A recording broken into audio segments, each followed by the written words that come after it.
You're doing everything right, and it's killing you from the inside.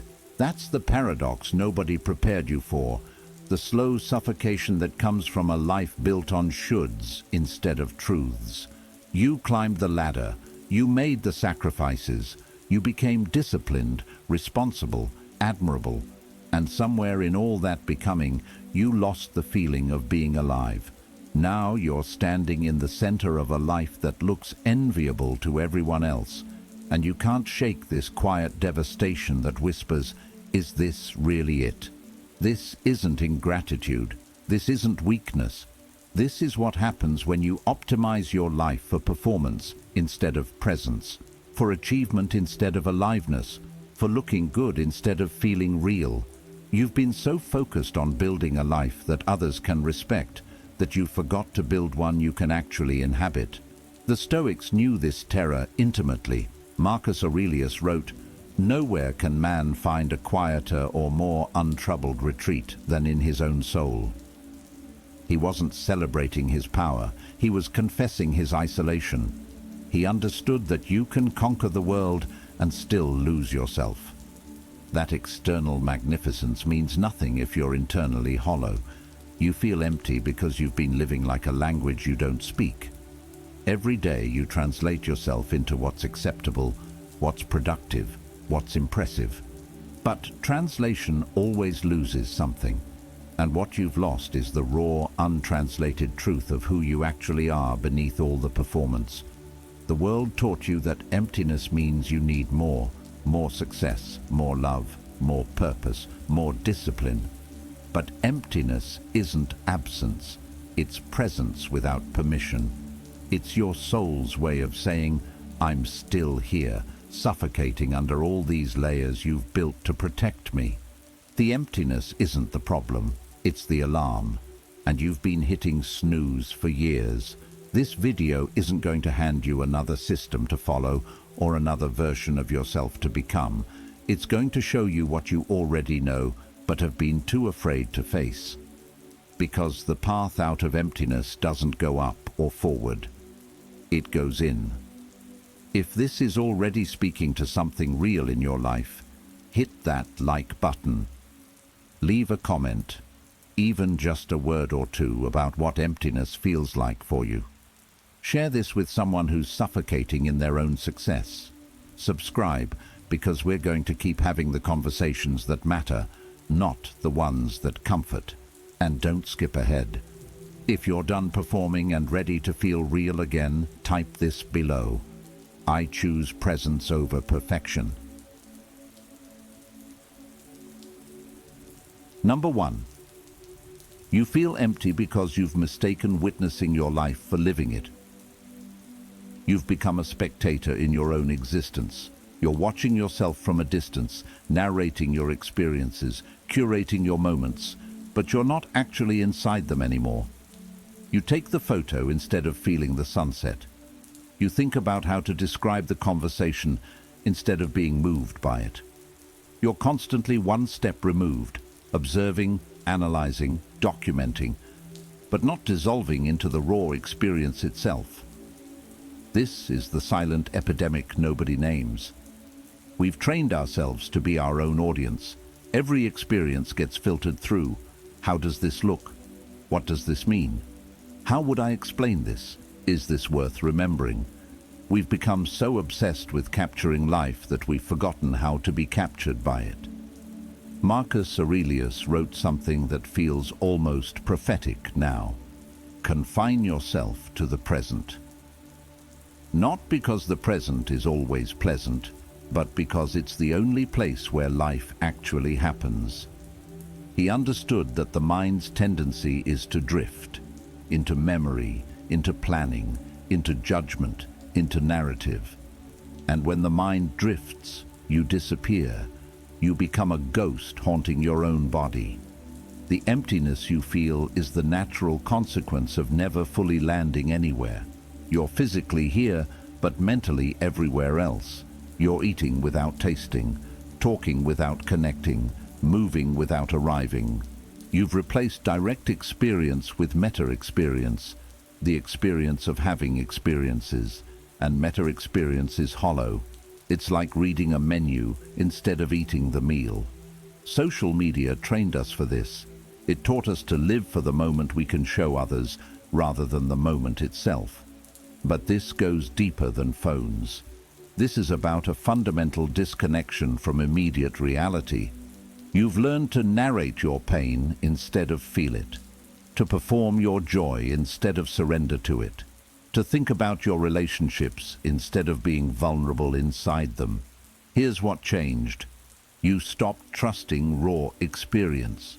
Somewhere along the way, you started believing that unexamined life wasn't worth living, so you began examining everything, analyzing your feelings, explaining your reactions, justifying your choices. But there's a difference between reflection and constant surveillance. Reflection happens after you've fully lived something. Surveillance happens instead of living it. The Stoics practiced something they called fantasia, the ability to see things as they truly are, without the distortion of judgment or interpretation. Not positively or negatively, just clearly. A tree is a tree, rain is rain, pain is pain, joy is joy. They weren't trying to think their way into wisdom. They were trying to experience reality directly, without the interference of opinion. You can't think your way out of emptiness. You have to feel your way through it. And feeling requires you to stop commentating, to stop performing, to stop treating your life like content. It requires you to put down the invisible camera and actually taste your coffee, to stop planning what you'll say next and actually hear what's being said. To stop worrying about whether this moment matters and let yourself be swallowed by it. The richness you're craving isn't in bigger experiences.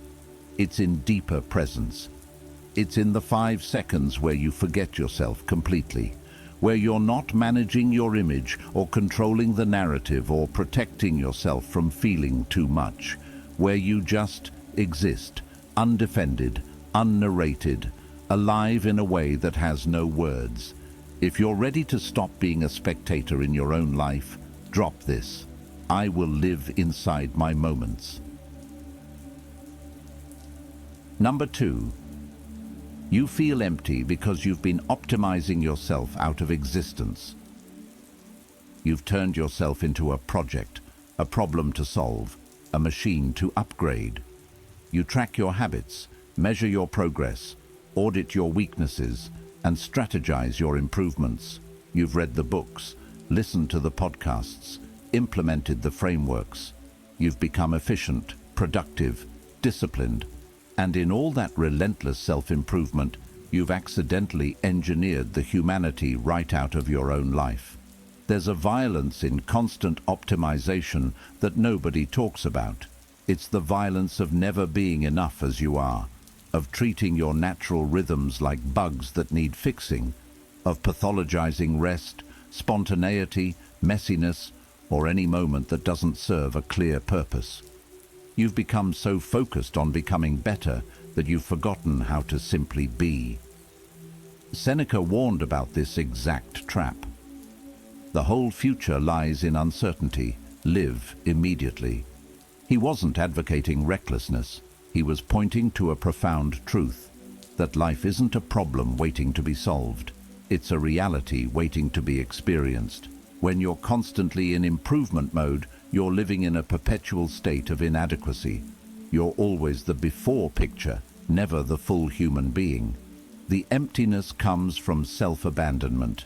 Every time you override your tiredness to hit another goal, every time you ignore your body's signals because they're inconvenient, every time you dismiss your emotions as irrational or your desires as undisciplined, you're sending yourself a message. You as you are not acceptable. You need to be fixed before you deserve to exist freely. And here's the cruelest part. Optimization never ends. There's always another level, another weakness to eliminate, another version of yourself that's slightly better than the current one. You've created a game you can never win, because the finish line moves every time you get close.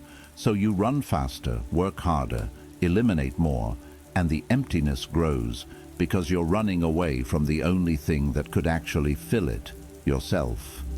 You've confused growth with warfare. Real growth isn't about conquering yourself. It's about understanding yourself. It's about creating space for all of you, the disciplined parts and the lazy parts, the ambitious parts and the parts that just want to sit in the sun doing nothing. The Stoics didn't practice self-discipline because they hated themselves. They practiced it because they loved wisdom more than comfort. There's a massive difference between self-improvement rooted in self-hatred and growth rooted in self-respect. Think about the language you use with yourself. I need to fix this. I should be better. Why can't I just do it? That's not a coach talking. That's a tyrant. You've installed a dictator in your own head, and you wonder why your inner world feels like a prison. The path out isn't more discipline. It's more compassion. It's learning to distinguish between growth that nourishes you and optimization that depletes you. It's asking, am I doing this because it makes me more alive, or because I'm trying to earn the right to feel okay about myself? Am I expanding, or am I just exhausting myself? You don't need another productivity system. You need permission to be human, to be contradictory, to want rest without justifying it, to have an unproductive day without spiraling into shame, to exist in your body as it is, not as you think it should be. The emptiness you feel is your soul protesting its own imprisonment. Number 3. You feel empty because you've replaced intimacy with familiarity. You're surrounded by people, but you're not actually known by anyone. Not really. You have relationships, but they exist on the surface, safe, functional, predictable. You've learned to show up in ways that maintain connection without risking exposure. You share updates, but not truths. You have conversations, but not revelations. You're close to people in proximity, but distant in soul. This is the loneliness that lives inside togetherness. It's worse than being alone because at least alone you know why you feel isolated. But when you're surrounded by friends, family, partners, and still feel fundamentally unseen, that's a special kind of emptiness. It makes you question your own validity. If people are here, why do I still feel so alone? Because you're not letting them in. Not really. You've built a presentation of yourself that's lovable, manageable, appropriate. And that presentation gets love. But you don't. The real you, the one with the strange thoughts, the inexplicable sadness, the petty jealousies, the fears you can't rationalize, that version stays hidden. And what's hidden can't be held. Epictetus taught his students, we have 2 ears and 1 mouth so that we can listen twice as much as we speak. But his deeper lesson was about presence. Real listening isn't waiting for your turn to talk. It's the vulnerable act of letting someone else's reality touch yours, of not defending, not fixing, not relating it back to yourself, just receiving them. And the reason we're all so bad at it is because we're terrified of that level of contact. If I really let you in, you might see that I don't have it all figured out either. So we perform proximity. We do activities together and call it bonding. We exchange information and call it intimacy. We maintain relationships through consistency and call it connection. But none of that touches the emptiness, because the emptiness isn't about being alone. It's about being unknown. You've trained the people in your life to stay at a certain distance. You've shown them which topics are safe, which emotions are acceptable, which versions of you they're allowed to see. And they've learned. They don't ask the deeper questions anymore because you've taught them not to. They don't push past your "I'm fine" because you've made it clear that's where the door closes. And here's what's devastating. You're doing the same thing to them. You're accepting their performance too. You're letting them stay on the surface because if they go deep, you'll have to go deep. And going deep is terrifying It means admitting you don't know what you're doing. It means crying in front of someone. It means saying, "I'm struggling," without packaging it in a lesson learned. It means being messy, needy, irrational, human. The Stoics valued self-sufficiency, yes, but they also understood something modern culture forgets. Self-sufficiency doesn't mean isolation. Marcus Aurelius wrote constantly about his teachers, his friends, the people who shaped him. He knew that strength isn't about needing no one. It's about being strong enough to be vulnerable with the right people. You're empty because you're carrying everything alone. Not because you have to, but because you've decided that being strong means being independent. That needing is weakness. That showing your full self is dangerous. So you fragment yourself. You give pieces to different people, the funny side here, the professional side there, the struggling side to no one, and no single person knows the whole of you. What would it cost you to be fully seen? To let someone witness your confusion, your pettiness, your fear, your weird hope that probably won't work out? To stop curating and start revealing? The emptiness you feel is the cost of protection. You've made yourself safe from rejection by making yourself unavailable for real connection. If you're ready to let someone truly know you, write, "I will risk being seen." Number 4. You feel empty because you've been living in preparation instead of participation. You're always getting ready to start, getting ready to be happy, getting ready to live fully once you've handled just a few more things. You tell yourself, once I'm more secure, once I'm more healed, once I'm more certain, once I'm more worthy, then I'll really show up. Then I'll take the risk. Then I'll say what I mean. Then I'll stop holding back. But that moment never comes. Because ready is a mirage that moves with you. You cross the threshold you thought would change everything, and immediately your mind creates a new one. You get the financial security, and suddenly you need more certainty about the relationship. You heal one wound, and suddenly you're aware of another. You're never quite there, never quite enough, never quite safe enough to fully participate in your own life. This is the emptiness of perpetual rehearsal. You're practicing for a performance that never happens.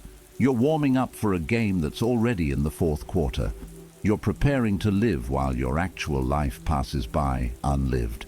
And the tragedy is, you think you're being responsible. You think you're being smart.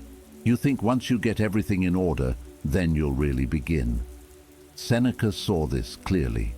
We are always complaining that our days are few and acting as though there would be no end to them. He watched people postpone joy, postpone meaning, postpone full engagement, not because they didn't have time, but because they were waiting for permission that would never come. They were waiting to feel ready for something that doesn't require readiness. It requires willingness. The emptiness you feel is the accumulation of all the moments you didn't fully inhabit because you were too busy preparing for the next one. All the conversations you half listened to while planning your response. All the experiences you documented instead of absorbed. All the feelings you postponed because you didn't have time to process them properly. All the risks you didn't take because you needed just a little more certainty first. You've confused preparation with protection. You think if you can just get everything aligned, the right mindset, the right resources, the right conditions, then you'll be safe enough to really live. But life doesn't wait for your permission. It's happening now, and every moment you spend preparing is a moment you're not participating. Here's the truth that might hurt. You're not actually preparing. You're procrastinating. You're using "not ready yet" as a socially acceptable way to avoid the terror of being fully alive. Because being fully alive means being fully vulnerable. It means trying things that might not work, saying things that might be rejected, feeling things that might overwhelm you, wanting things you might not get. The Stoics had a practice called premeditatio malorum, imagining the worst that could happen. Not to terrify themselves, but to realize they could handle it. They weren't trying to control outcomes. They were trying to free themselves from the paralysis of perfectionism. They understood that waiting for the perfect moment is just another way of hiding. What are you waiting for? Really? Strip away the reasonable-sounding excuses and ask yourself, what permission am I waiting for that I could give myself right now? What conversation am I postponing? What desire am I suppressing? What version of myself am I keeping locked away until conditions improve? The emptiness isn't because your life lacks something. It's because you're lacking from your life. You're the ghost at your own table, the observer of your own days, the understudy who never takes the stage. You're so busy preparing to be someone that you're not being anyone. Participation doesn't mean recklessness. It doesn't mean abandoning wisdom or throwing caution away. It means showing up with your full chest, even when you're uncertain. It means speaking even when your voice shakes. It means loving even when you might get hurt.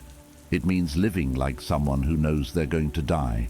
Not someday, but specifically, inevitably, maybe sooner than you think.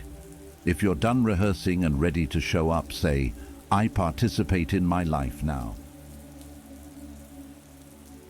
Number 5. You feel empty because you've been medicating the symptoms instead of listening to the message. You know the drill. The emptiness surfaces, and immediately you reach for the fix. You work harder, scroll longer, plan another trip, start another project, buy something new, make another change. You treat the emptiness like a problem to eliminate rather than information to receive. And so you spend your life running from the one feeling that's actually trying to save you. Emptiness isn't a malfunction. It's a messenger. It's your system's way of telling you that something fundamental is misaligned, that you're living in a way that betrays what matters to you, that the life you've constructed doesn't match the life you actually need. But instead of listening, you panic. Instead of sitting with it, you solve it. Instead of letting it speak, you silence it. This is the modern disease. We've pathologized discomfort. We've been taught that any negative feeling is a problem requiring immediate resolution. Sad? Fix it. Anxious? Manage it. Empty? Fill it. We've lost the ability to be with our own internal weather without treating every storm like an emergency. Marcus Aurelius understood something we've forgotten. You have power over your mind, not outside events. Realize this, and you will find strength. He wasn't talking about positive thinking. He was talking about sovereignty, about the ability to be with what is without immediately needing to change it, to feel emptiness without frantically stuffing it with noise, achievement, or distraction. The emptiness you feel isn't asking to be filled. It's asking to be heard. It's telling you that the life you're living doesn't have room for the person you actually are, that you've outgrown the story you've been telling yourself, that the values you thought were yours were actually borrowed, that the dreams you're chasing don't actually excite you anymore, that you've been saying yes to things that deserve a no, and no to things that deserve your whole heart. But you can't hear any of that if you're constantly drowning it out. You can't receive the message if you're too busy medicating, and so you cycle. You feel empty. You fix it temporarily. The emptiness returns. You fix it again. You never actually change anything because you're treating the smoke instead of finding the fire. Here's what's radical. What if you stopped trying to fix it? What if you sat with the emptiness and asked it what it wants, not what you want from it, what it wants from you, what it's trying to protect you from, what it's trying to guide you toward? Epictetus taught, it's not what happens to you, but how you react to it that matters. The emptiness is happening. Your reaction has been to fight it, escape it, or shame yourself for feeling it. What if your reaction was curiosity instead? What if you treated it like a friend who shows up uninvited, but always tells you something true. The emptiness might be telling you that your relationships are transactional, not nourishing, that your work feels meaningless because you've disconnected it from any sense of contribution, that you're living someone else's definition of success, that you've abandoned the parts of yourself that don't fit the image, that you're safe but not alive, that you're comfortable but not engaged, that you've traded your wildness for approval. You won't know until you listen. And listening requires stillness. It requires turning off the noise. It requires sitting in your own company without distraction, without agenda, without the compulsion to immediately feel better.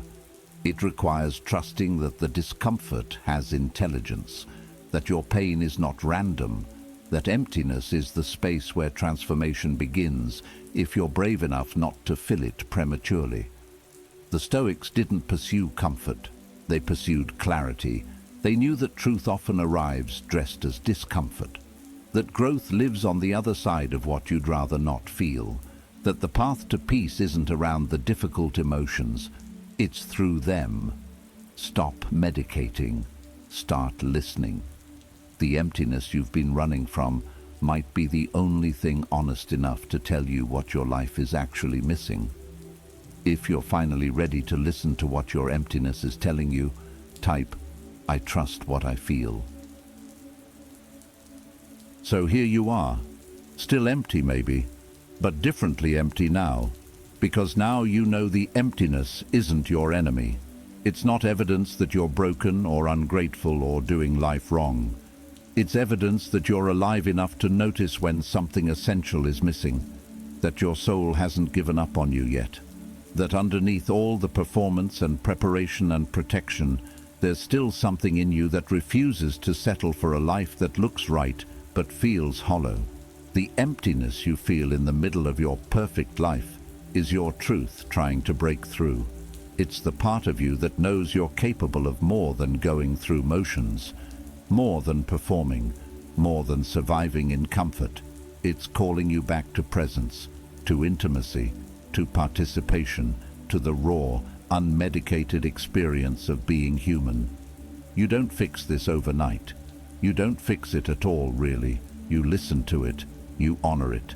You stop treating your life like a problem to optimize and start treating it like a reality to inhabit. You stop watching from the outside and step back into your own skin. You stop preparing and start participating. You stop medicating and start listening. The Stoics knew that the good life isn't about having everything. It's about being present for anything. It's about meeting reality as it is, not as you wish it were.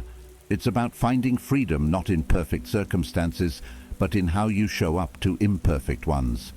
Marcus Aurelius, Seneca, Epictetus, they weren't preaching detachment from life.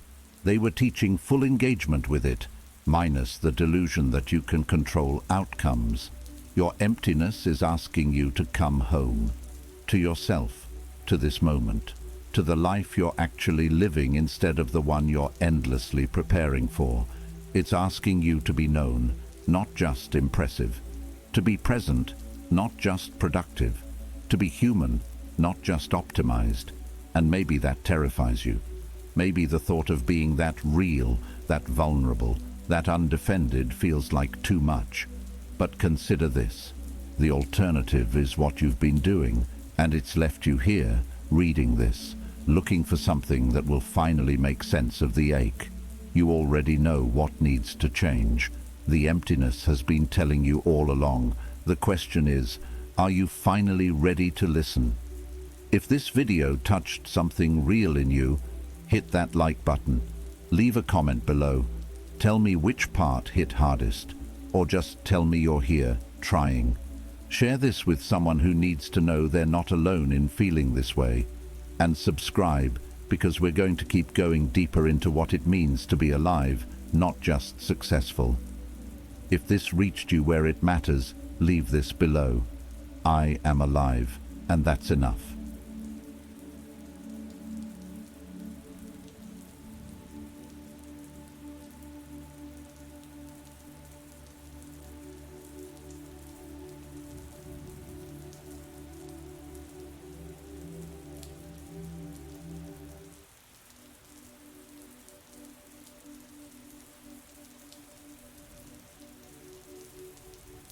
Hey warriors, something shifts when you decide to see things differently. Not pretend, not fake it, but genuinely choose to look at life through a lens that serves you instead of destroys you. That's when everything starts changing. Not because the world suddenly got easier, because you became someone who could handle it better. Most people don't realize they're walking around with a filter, a lens they didn't choose but inherited. From past hurts, from disappointments, from every time something went wrong and they decided that's just how life is. Marcus Aurelius understood this deeply. He wrote, "The happiness of your life depends upon the quality of your thoughts, not your circumstances, not your bank account, not who loves you or who left you, your thoughts, the stories you tell yourself, the meaning you assign to what happens. That's the power of positivity, real positivity, not toxic, not delusional, but intentional, choosing to see possibility where others see dead ends, choosing to find lessons where others only see loss." And here's what most people miss. Positivity isn't just a nice feeling. It's a force, a tangible, measurable force that reshapes your brain chemistry, alters your energy, shifts how people respond to you, and opens doors that stay invisible to negative minds. When you operate from genuine positivity, you're not ignoring reality. You're engaging with a fuller, richer, more complete version of reality. Because negativity only shows you half the picture, the threats, the problems, the dangers. Positivity shows you the rest, the opportunities, the solutions, the unexpected gifts hidden in plain sight. Think about two people walking down the same street. One sees trash, graffiti, and danger. The other sees vibrant street art, interesting architecture and possibilities. Same street, completely different experience. The difference isn't the street, it's the lens. Your mind is that lens, and positivity is how you clean it, adjust it, and point it toward what actually helps you grow. So before we dive deep, do this. Hit that like button right now. Share this with someone who needs hope. Subscribe to this channel and stay for every single point. If you're ready to take control of your mindset right now, type this in the comments. I choose positivity as my power. Number 1. You stop waiting for life to get easier. Here's where positivity changes everything. Most people are waiting for problems to disappear, waiting for stress to vanish, waiting for life to give them a break before they start living fully. And while they wait, their whole life passes by. They're stuck in this mental loop. When things calm down, then I'll be happy. When I have more money, then I'll relax. It's always when, always conditional, always future-focused. And the present, the actual life happening right now, it gets sacrificed on the altar of someday. A positive mind doesn't work like that. It doesn't wait for perfect conditions. It finds the good in what's already here. It asks, what can I appreciate right now? What's already working? Epictetus said, "He is a wise man who does not grieve for the things which he has not, but rejoices for those which he has." That's not settling, that's clarity. Because when you're only focused on what's missing, you miss what's present. Think about someone stuck in complaint mode. Everything's a problem. Every day brings new evidence of how unfair life is. And they're not wrong. Problems exist, real problems, legitimate difficulties. But by focusing exclusively on problems, they become blind to solutions, blind to beauty, blind to the 100 small things going right while they obsess over the 3 things going wrong. A positive mind flips this completely. It acknowledges the problem fully, honestly, then immediately searches for what's workable, what's salvageable, what's actually pretty damn good if you're honest about it. Seneca said, "True happiness is to enjoy the present without anxious dependence upon the future." There's always something worth appreciating. Always. Even on the worst days. The breath in your lungs. The fact that you woke up. The possibility that today could surprise you. The practical shift? Start your day differently. Before you check your phone, ask yourself, what's one thing I can feel genuinely grateful for right now? Find it. Name it. Feel it. That simple practice rewires your brain to scan for good instead of only scanning for threat. Your brain is a pattern recognition machine. Whatever you train it to look for, it finds more of. Train it to find problems, you'll drown in them. Train it to find possibility, and suddenly the world is full of openings you couldn't see before. Life doesn't get easier, but your ability to find light in it gets stronger. And that light, that changes absolutely everything. Comment this affirmation if you're done seeing only obstacles. I see possibility everywhere. Number 2. Your brain literally rewires itself. This isn't philosophy. This is biology. Your brain physically changes based on what you feed it. Every thought you think repeatedly, every pattern you practice. It's all building neural pathways, strengthening some connections while weakening others. Scientists call it neuroplasticity. And it's the reason positivity isn't just a nice idea. It's a legitimate tool for reconstructing your entire mental architecture. Here's how it works. Neurons that fire together, wire together. When you think a thought once, it creates a tiny pathway. Think it 1,000 times, and it becomes a highway.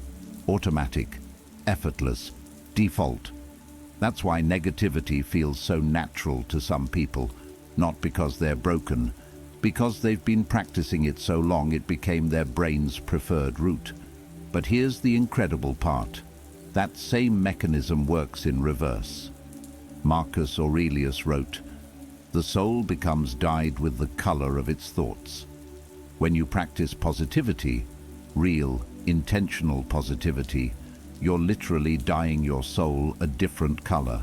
You're building new pathways, creating new defaults, training your brain to search for different data. Research shows measurable changes in brain structure after consistent positive practice.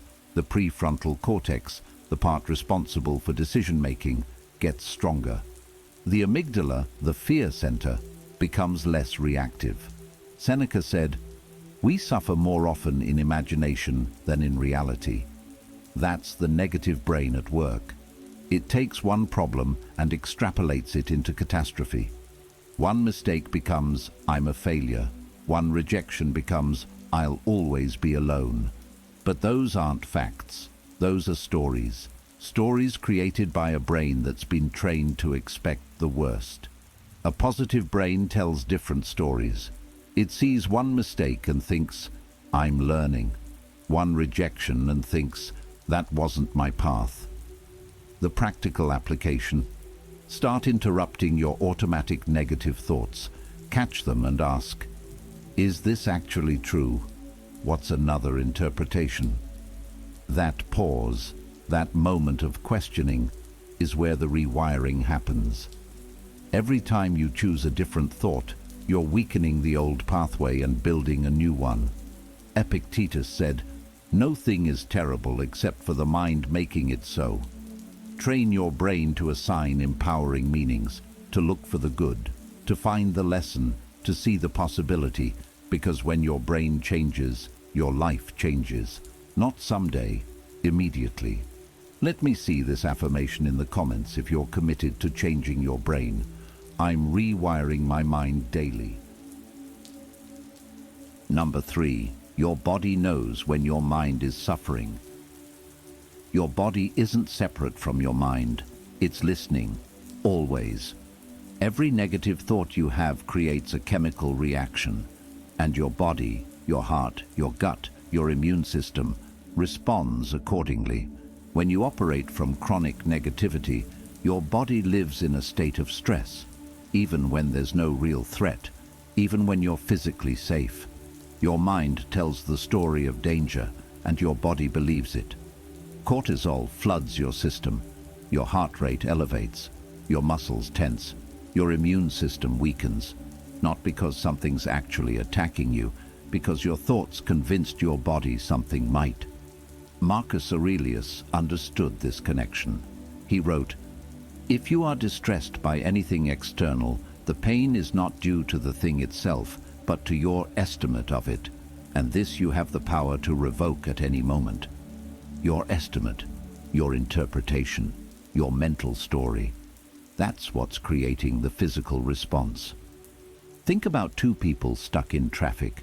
One person's gripping the steering wheel, jaw clenched, blood pressure rising. The other person's breathing deeply, listening to music, using the time to relax. Same traffic, completely different physical experience. Negativity tells the body, danger, threat, prepare for attack, and the body obeys. But chronic negativity keeps you in that state constantly, and over time it destroys you. Chronic inflammation, weakened immunity, cardiovascular problems, sleep disruption. Now flip it. Positivity tells your body a different story. We're okay, we're safe, we can relax. And the body responds. Cortisol drops, breathing deepens, muscles release, the immune system strengthens. Seneca said, "The mind that is anxious about future events is miserable." And that misery isn't just emotional, it's physical. Your body pays the price for every anxious thought, every negative spiral. But when you practice positivity, your body registers that shift immediately. Studies on gratitude show it lowers blood pressure. Studies on optimism show faster recovery from illness. The practical shift? Start checking in with your body throughout the day. Notice where you're holding tension. Notice your breathing. Take a deep breath. Consciously relax your shoulders. And while you do that, choose a thought that serves you, something that signals safety rather than threat. Your body will respond. Not eventually, immediately. You're not two separate systems, mind and body. You're one integrated whole, and when you heal one, you heal both. Drop this in the comments to activate your body's natural healing. My mind heals my body. Number 4, the right people show up when you're ready. Here's something that sounds mystical but is actually completely practical. When your energy changes, the people around you change too. Because energy is real, frequency is real, and human beings are incredibly sensitive to it. When you operate from negativity, you emit a specific frequency: complaint, cynicism, doubt. And that frequency repels certain people while attracting others, usually the wrong others. But when you shift to genuine positivity, you become a completely different, energetic presence, and the people who resonate with that, they find you. Marcus Aurelius wrote, "Very little is needed to make a happy life. It is all within yourself, in your way of thinking." And your way of thinking doesn't just affect you, it affects everyone who encounters you. People feel it. They respond to it. Think about someone deeply negative. You can feel it the moment they walk in a room. The energy drops. Conversations become heavier. Everyone braces themselves. And consciously or unconsciously, people start avoiding them, because that energy is draining. Now think about someone genuinely positive, not fake cheerful, but someone who genuinely sees the good, who believes in possibility. You want to be around them, everyone does. Their energy lifts you. Seneca said, "Associate with people who are likely to improve you." But those people are also looking to associate with someone who will improve them. And if you're drowning in negativity, they won't choose you, because the energy doesn't match. When you develop real positivity, you become someone worth knowing, someone others want in their corner, and suddenly, doors open, introductions happen, opportunities appear, connections form that change everything, not because the universe rewarded you, because you became someone people want to help, work with, invest in, love. And here's the beautiful part. When you shift your energy, you don't have to hunt for the right people. They start appearing naturally. Synchronicity isn't magic, it's alignment. When your internal state matches what you're seeking externally, the match happens. Epictetus said, "First say to yourself what you would be, and then do what you have to do. Become the energy you want to attract. Be the friend you wish you had. Embody the positivity you're seeking from others. Because here's the truth, you don't attract what you want. You attract what you are. If you're negative, you'll attract people comfortable with negativity. If you're positive, you'll attract people who value that energy. Your energy is your invitation. What are you inviting into your life? If you believe energy attracts energy, comment this: I attract my tribe. Number 5. You keep going when everything says stop. This is where positivity becomes unstoppable power, because motivation runs out, excitement fades. The initial burst of energy that got you started, it doesn't last, and when it disappears, most people quit. They think the absence of motivation means they're on the wrong path. They think if it was meant to be, it would be easier. That's negativity talking, and it kills more dreams than failure ever could. A positive mind doesn't rely on motivation. It operates on something deeper: belief. Belief that the struggle is part of the process, not proof of failure. Marcus Aurelius wrote, "You have power over your mind, not outside events." Realize this, and you will find strength. That strength isn't about never feeling like quitting. It's about continuing anyway, not because you feel like it, because you decided to. Think about someone trying to build something meaningful. The beginning is exciting, adrenaline-fueled, full of possibility. Then reality hits. Progress slows. Results don't match expectations. And suddenly the voice starts. Maybe this isn't for you. Maybe it's time to quit. A negative mind listens to that voice, uses it as permission to give up. A positive mind hears it and says, "That's just resistance. That's just fear. This is exactly where I need to stay." Seneca said, "Difficulties strengthen the mind, as labor does the body." Labor isn't comfortable. The burn in your muscles when you're lifting weights, that's not damage, that's growth. The difficulty is the mechanism, not the problem. Same with any worthwhile pursuit. The hard part isn't interrupting your progress. It is your progress. Think about nature. A seed doesn't break through soil by hoping it gets easier. It pushes, constantly, against resistance, but it keeps pushing until it breaks through into light. That's positivity in action. Not believing everything will be easy. Believing everything worthwhile requires pushing through. And here's what changes when you adopt that mindset. Your relationship with failure transforms. Failure stops being the end. It becomes data, feedback. Positivity reframes everything. It sees setbacks as setups. It sees closed doors as redirections. The practical reality: there will be days, many days, when you don't want to continue, when everything in you says stop. Those days are the test, not of your talent, of your mental strength. Real positivity says, "I don't feel like it today, and I'm doing it anyway, because how I feel right now doesn't determine my future. My actions do." Epictetus said, "No great thing is created suddenly. Everything meaningful takes time, takes showing up on the days you don't feel like it. And you can't do that from a negative mind. But a positive mind? It can endure anything. So when everything says stop, don't listen to everything. Listen to the part of you that knows why you started, the part that refuses to quit on yourself. Drop this affirmation in the comments if you refuse to quit. I continue when it's hard. Number 6. Bad days stop ruining your life.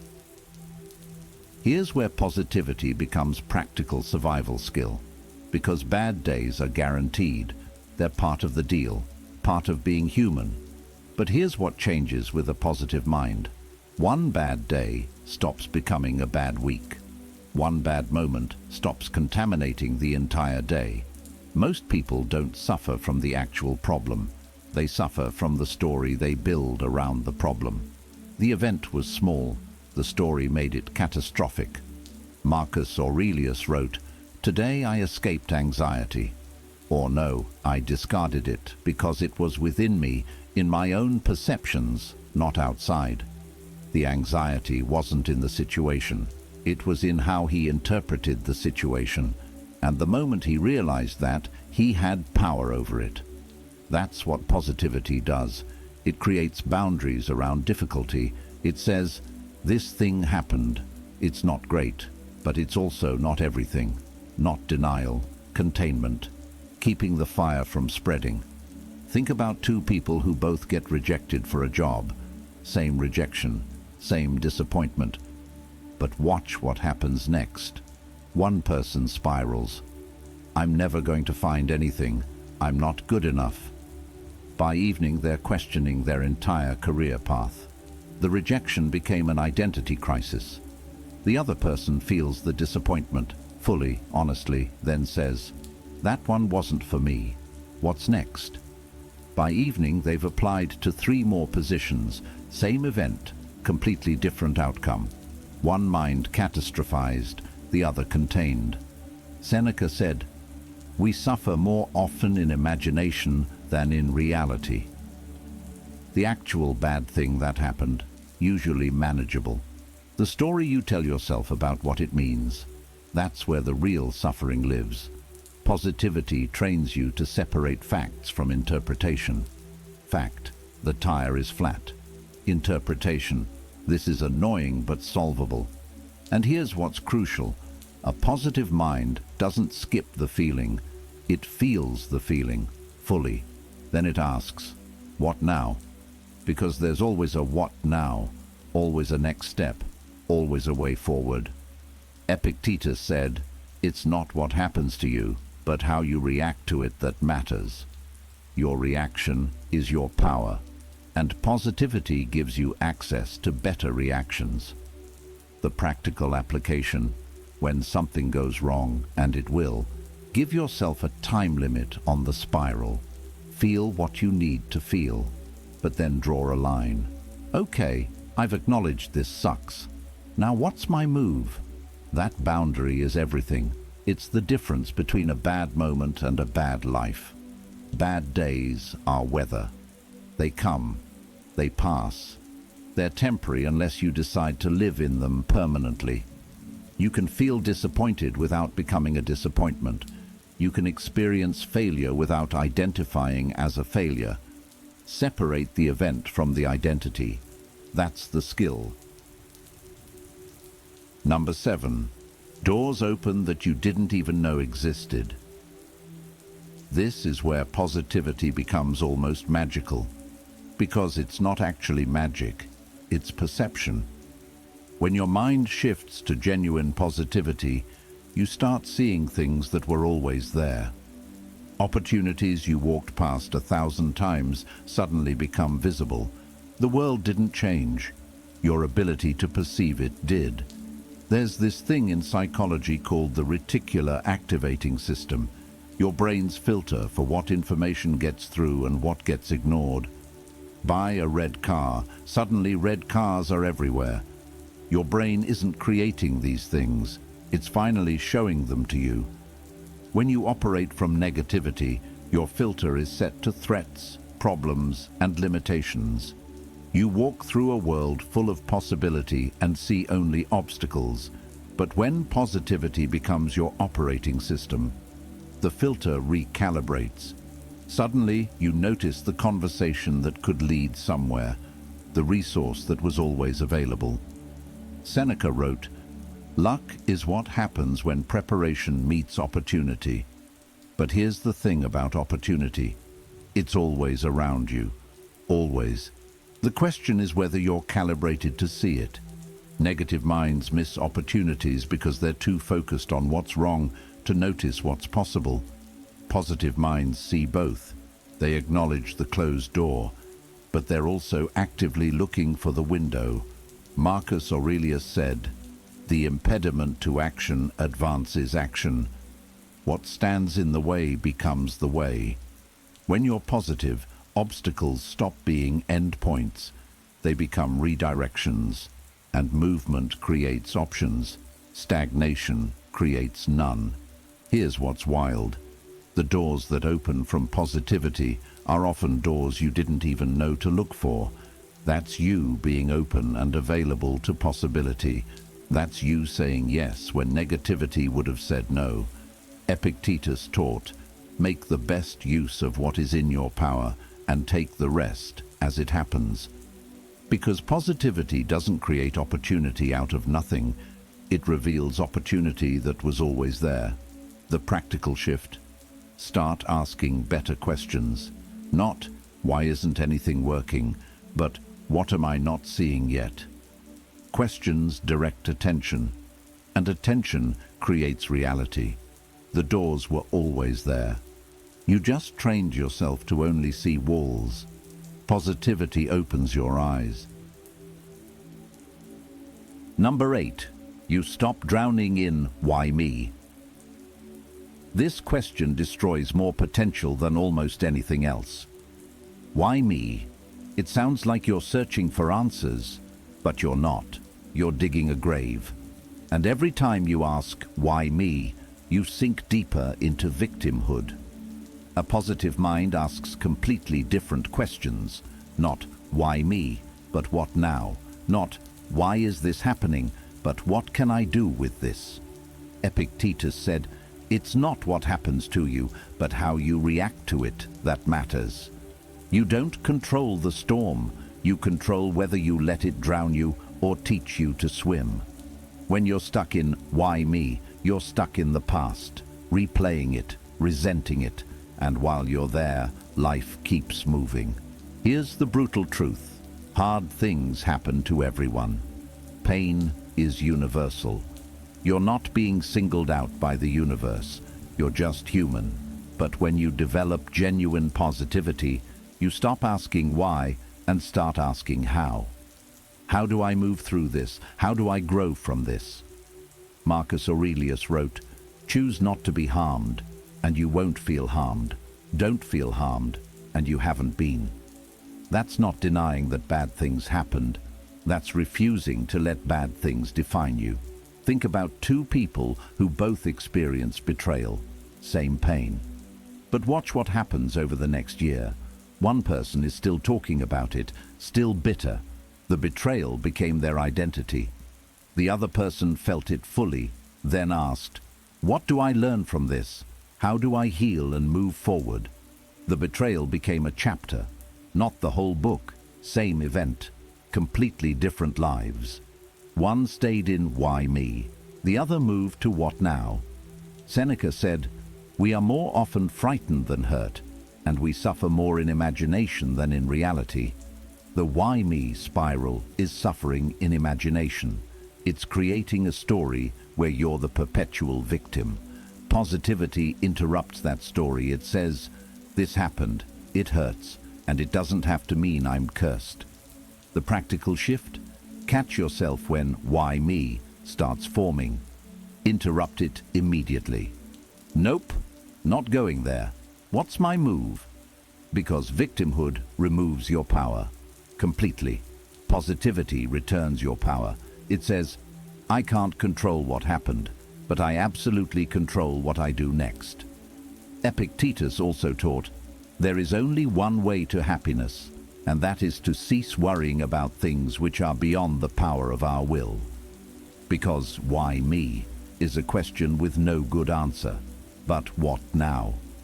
That question has endless answers, endless possibilities. One question traps you in the past.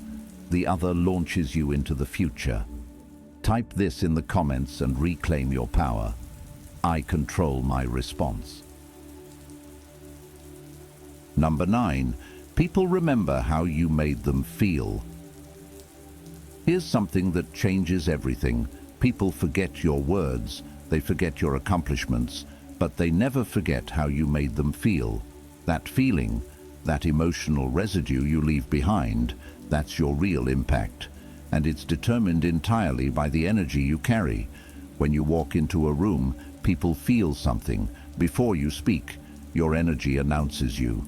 Carry negativity, people feel drained, heavy, they limit contact. Carry positivity, people feel lighter, hopeful, they want to be around you. Marcus Aurelius understood this deeply. He wrote, "Waste no more time arguing about what a good man should be. Be one." Don't just talk about being positive. Be it. Embody it.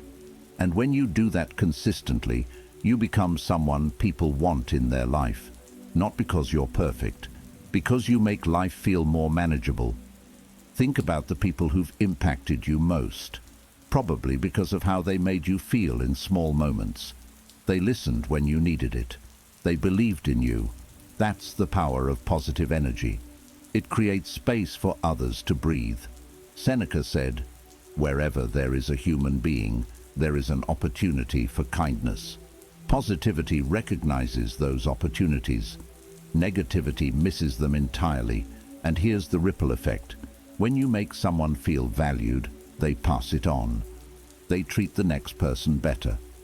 You don't just change your own experience, you change the experience of everyone you encounter.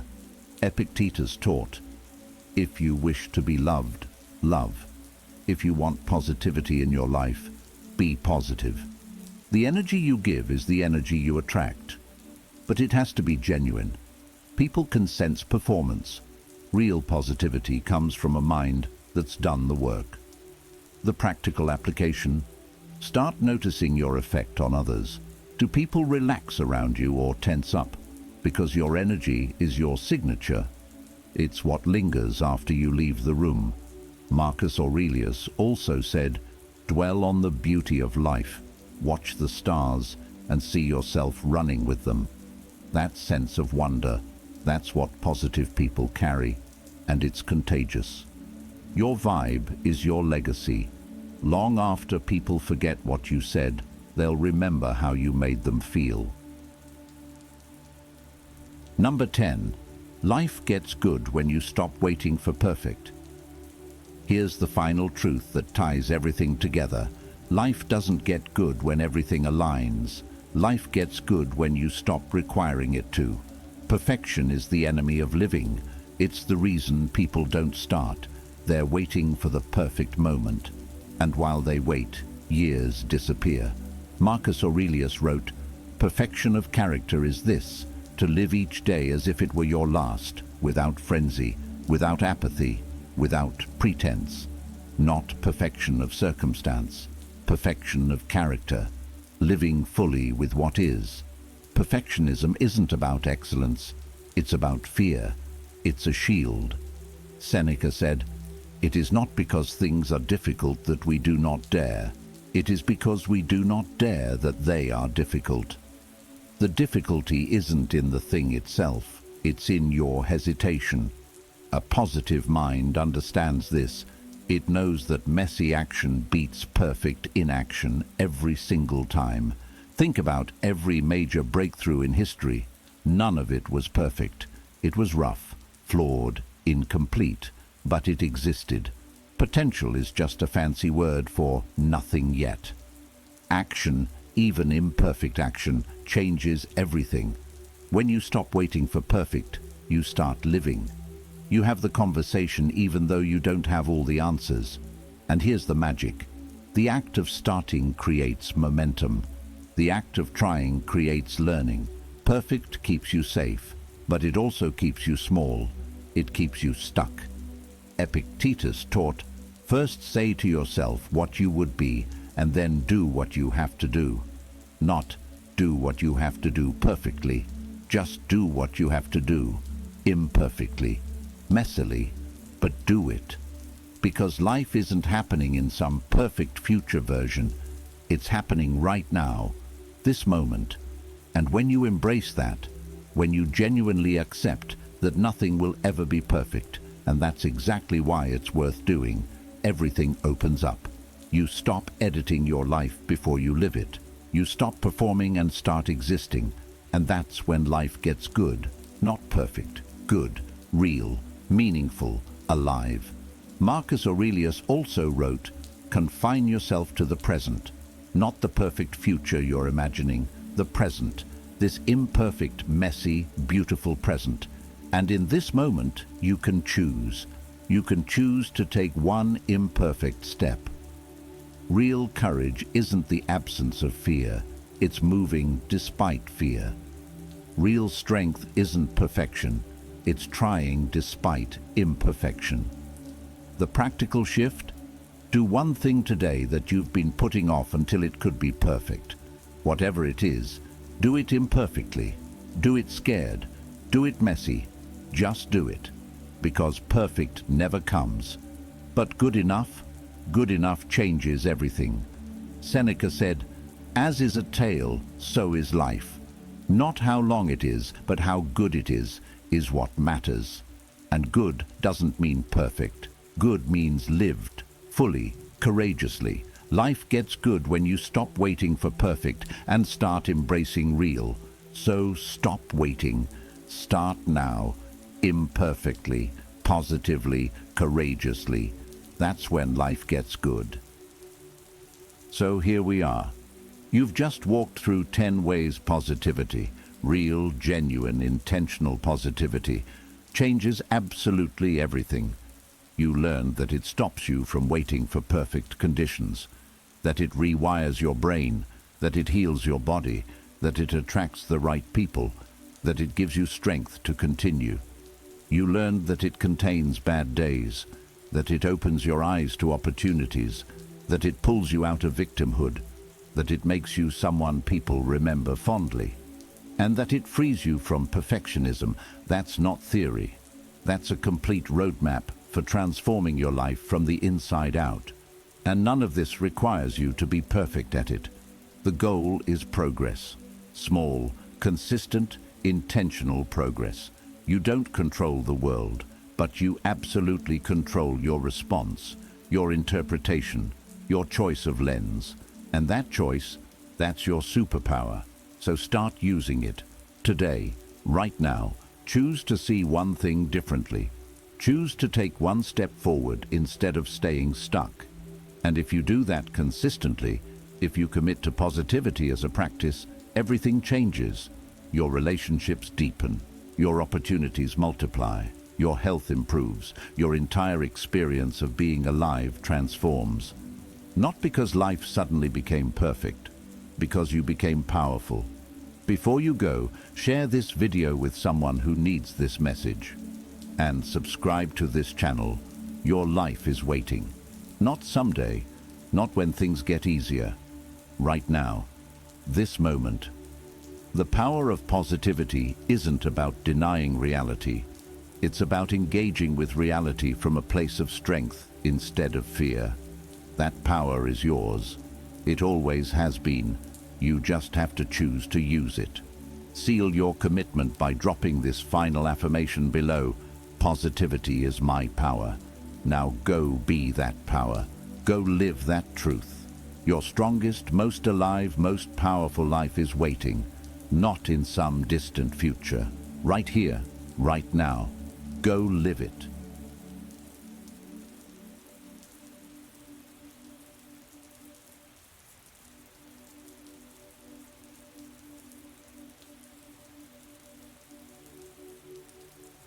Hey warriors, there's a man sitting on a park bench right now who would trade everything he has for one thing, your youth. Not because he's old, not because his body is failing, but because he just realized at 78 years old that he never actually lived. He spent 60 years being perfect, and perfection killed him while he was still breathing. I'm not going to tell you his name because he's not one man. He's a million men and women who all made the same catastrophic mistake. They thought perfection was the goal. They thought being flawless was success. They thought if they just got everything right, life would reward them. Instead, they got to the end and realized they'd been chasing a ghost while their real life evaporated. This man had dreams at 18, real dreams, the kind that made his heart race and kept him up at night. But he told himself to wait until he had more money, more experience, more certainty, more perfect conditions. He waited through his 20s, his 30s, his 40s, his 50s, and now at 78, those dreams are still just dreams, ghosts haunting him with what could have been. Carl Jung said perfection belongs to the gods, but this man didn't listen. None of us do. We keep reaching for divine standards with human hands and wonder why we feel empty. Here's why this matters to you right now, in this exact moment. You're not 78 yet. You still have time. But every single day you spend chasing perfection is a day you're choosing his path. And trust me, you don't want to end up where he is, sitting alone with a heart full of regrets and a life that looks good on paper but feels hollow in your chest. Today, I'm going to show you 7 specific ways this man destroyed his own life by being perfect, not to depress you, not to scare you, but to save you from making the same mistakes. If your heart is tired of being quiet, if your dreams are tired of being delayed, and if your soul is tired of pretending everything is fine when you're breaking inside, then speak for yourself today. Stand up for your life. Say it with strength, not fear. I choose courage. Number 1. He waited for perfect timing until time ran out. At 23, this man had a fire in him. He wanted to start a business. Nothing massive, just something meaningful, something that mattered to him. He could see it clearly, the work he'd do, the people he'd help, the life he'd build. But the voice came, that careful, reasonable voice that said, "Not yet. You need more experience, more money, more connections. Wait until you're really ready." So he waited. He got a safe job instead. Told himself he'd save money first, learn the ropes, build a foundation. He'd start his business when the time was right. At 35, he had the money saved, but now he had a mortgage, a car payment, responsibilities. That voice came back. "Not yet. You can't risk everything now. You have too much to lose. Wait until things are more stable." So he waited. At 48, the kids were grown. The mortgage was almost paid off. He could do it now. But that voice whispered again, "You're almost 50. Isn't it too late to start something new? Shouldn't you just focus on retirement? Wait until you have more security." So he waited. At 63, he retired.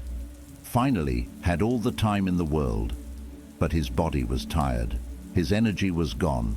His fire had burned out years ago. The business he dreamed of building? It existed only in his mind, a monument to all the perfect moments he waited for that never came. Here's the brutal truth he learned too late. Perfect timing doesn't exist. It's a myth, a mirage, a lie we tell ourselves when we're too scared to admit we're just afraid. The right time isn't a destination you arrive at. It's a decision you make. It's saying, "I don't have everything figured out, but I'm starting anyway." People who do remarkable things don't wait for perfect conditions. They start in garages, in spare bedrooms, with borrowed equipment and shaking hands. They launch during recessions. They create while working full-time jobs. They begin when everyone says they're crazy, because they understand something this man never learned. Action creates clarity. You don't think your way into a new life. You live your way into one. Every day this man waited, he told himself he was being smart, responsible, mature. But what he was actually doing was choosing comfort over courage, safety over growth, fear over faith. And the cost? 60 years of unlived potential. The right time was 23 when he first had the dream. The right time was 35 when he had the savings. The right time was 48 when he had the freedom. The right time was every single day he woke up with breath in his lungs and the ability to choose differently. But he kept waiting, and waiting became his life. Now, at 78, sitting on that bench, he'd give anything to go back and start messy, start imperfect, start scared, just start. But he can't. His perfect timing never came, and now his time is gone. Don't be him. Don't spend your life waiting for a moment that doesn't exist while the moments you actually have disappear. If you know you've been postponing your dreams, if time is slipping while you keep saying one day, then this is your moment. Don't wait for perfect. Don't wait for permission. Say it now. The right time is now. Number 2. He let being realistic murder his dreams.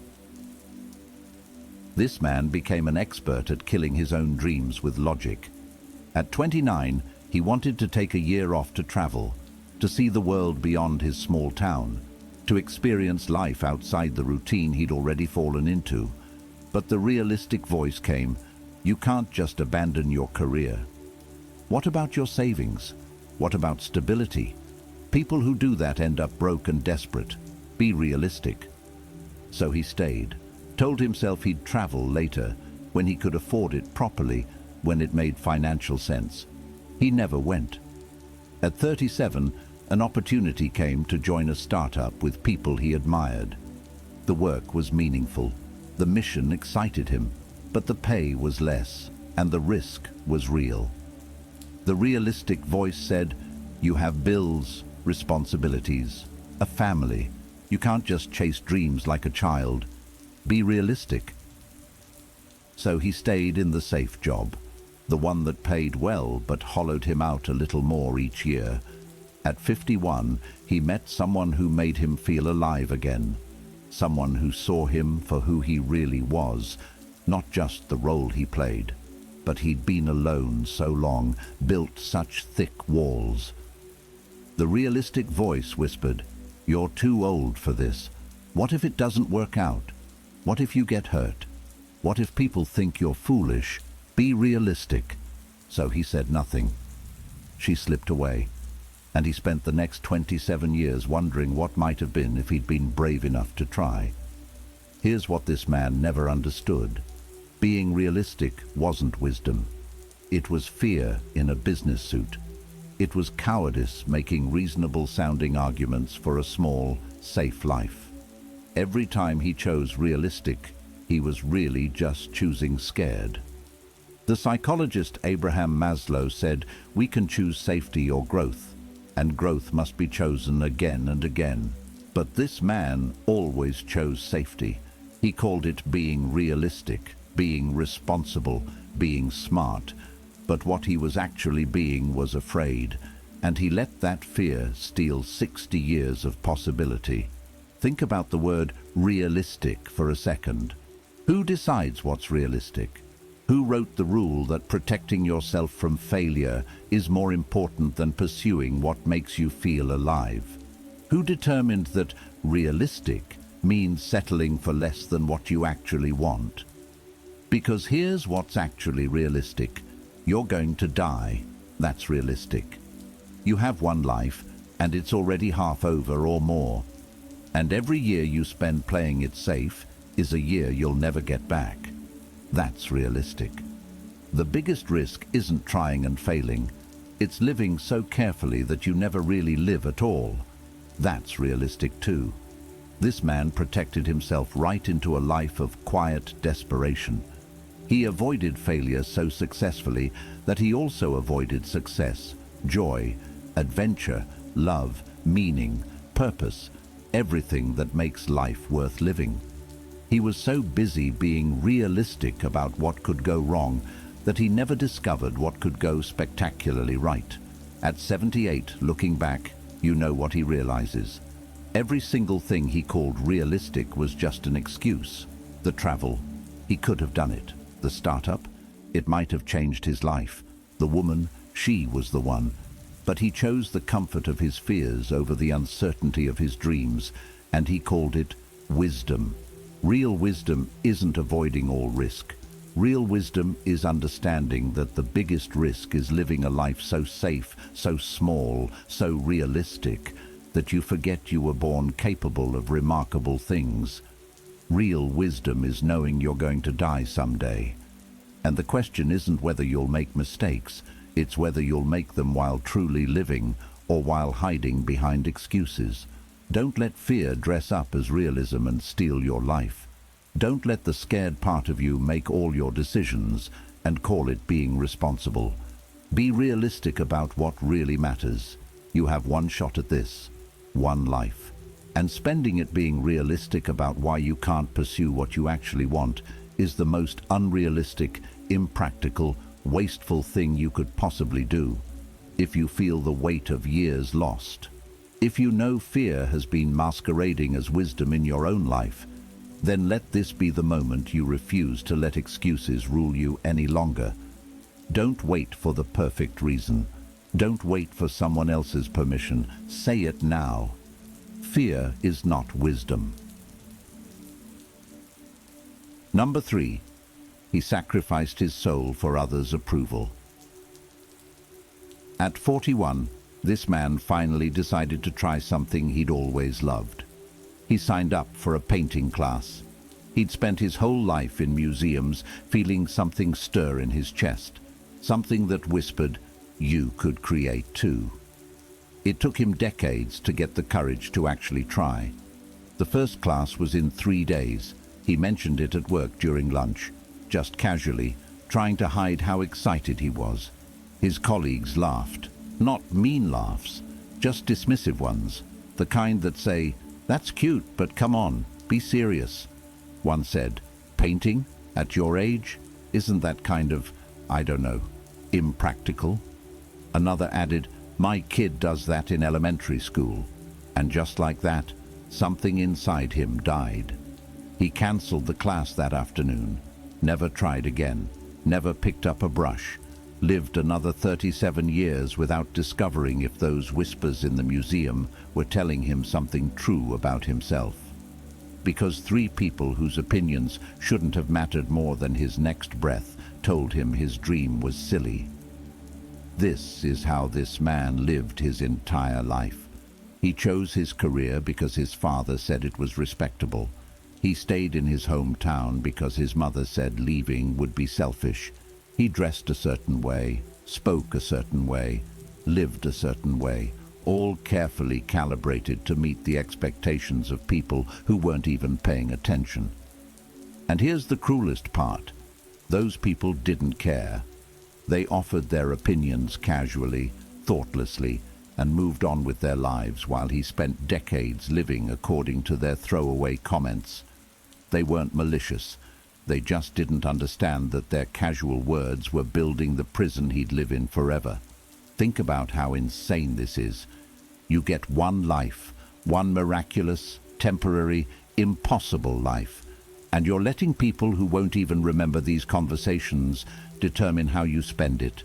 You're letting someone's offhand comment about what's practical override the deepest callings of your own soul.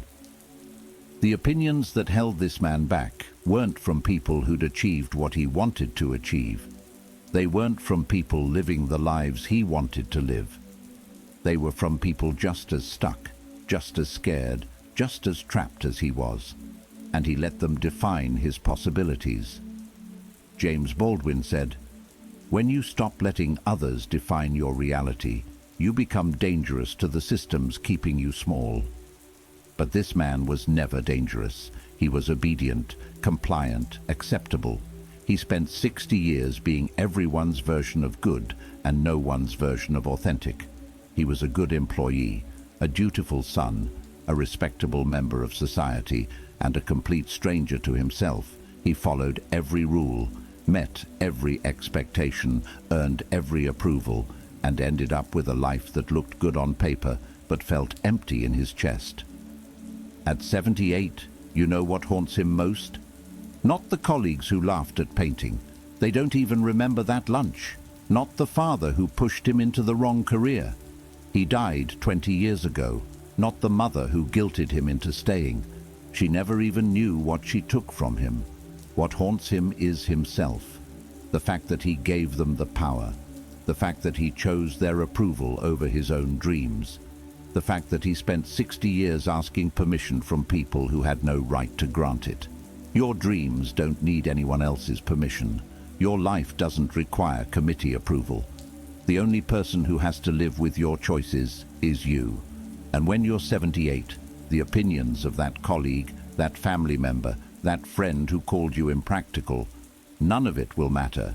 What will matter is whether you honored yourself or betrayed yourself to please people who weren't even keeping score. Stop giving other people authority over your one precious life. Stop letting their fear-based opinions determine your destiny. Stop waiting for approval that will never feel like enough. Your dreams don't need validation. They only need your courage. If you've spent too long bending for others, if you're tired of letting approval dictate your choices, then let this be the moment you reclaim your life. Stop asking permission. Start honoring yourself. Say it now. My life, my choice. Number 4, he confused comfort with happiness. At 38, this man's life ran like clockwork. Same breakfast at the same time, same commute down the same streets, same desk, same tasks, same lunch at the same diner, same evening routine, same television shows, same weekend patterns, year after year after year. And he told himself this was good, this was stability, this was what responsible adults were supposed to want. But there was this one moment, he remembers it like it was yesterday, driving home on a Tuesday evening, and the sunset broke through the clouds in shades of gold and crimson that made his heart physically ache. And for just a second, something cracked open inside him. A voice whispered, "Is this all there is?" He pushed it away immediately. Of course this was enough. He had security, predictability, no surprises, no risks, no disruptions. He was comfortable. And isn't that what everyone wants? So he drove home, walked into his house, sat in his chair, turned on the TV, and that voice went quiet. But it never really left. It just learned to whisper instead of shout. Søren Kierkegaard wrote that the most common form of despair is not being who you are. And that's exactly what comfort did to this man. It allowed him to slowly, gently, mercifully forget who he actually was beneath all the routines and safety nets. Comfort is seductive because it's easy. It doesn't ask anything of you. It doesn't challenge you or stretch you or wake you up. It just keeps you sedated in a life that's perfectly fine. Never terrible, never extraordinary, just fine. And fine is the slowest way to die. This man was comfortable in his job, even though it drained the light from his eyes. He was comfortable in his routines, even though they made him feel like he was living the same year over and over. He was comfortable in his solitude, even though loneliness was eating him alive from the inside. Comfort became his cage, and he called it safety. Here's what he learned too late. Happiness doesn't live in comfort. Happiness lives in growth, in challenge, in the electricity of not knowing what's going to happen next, in the terror and thrill of trying something that might not work, in the aliveness of actually living instead of existing on autopilot. Think about when you felt most alive. Was it in your comfort zone? Was it during predictable, safe, routine moments? Or was it when you were scared but moving forward anyway? When you were trying something new, taking a risk, pushing past your edges? This man stayed in relationships that were comfortable but loveless. He kept friendships that were easy but shallow. He maintained a lifestyle that looked good but felt hollow. And he told himself wanting more was greedy, that contentment meant accepting whatever life dealt him. But contentment and resignation aren't the same thing. True contentment comes from living fully, from honoring yourself, from recognizing the person in the mirror. What he had wasn't contentment. It was surrender. The slow, quiet giving up of dreams in exchange for the promise that nothing would hurt too much if nothing ever mattered too much. The years passed in a comfortable blur. 50 became 60, 60 became 70, and somewhere along the way, he stopped noticing the sunset.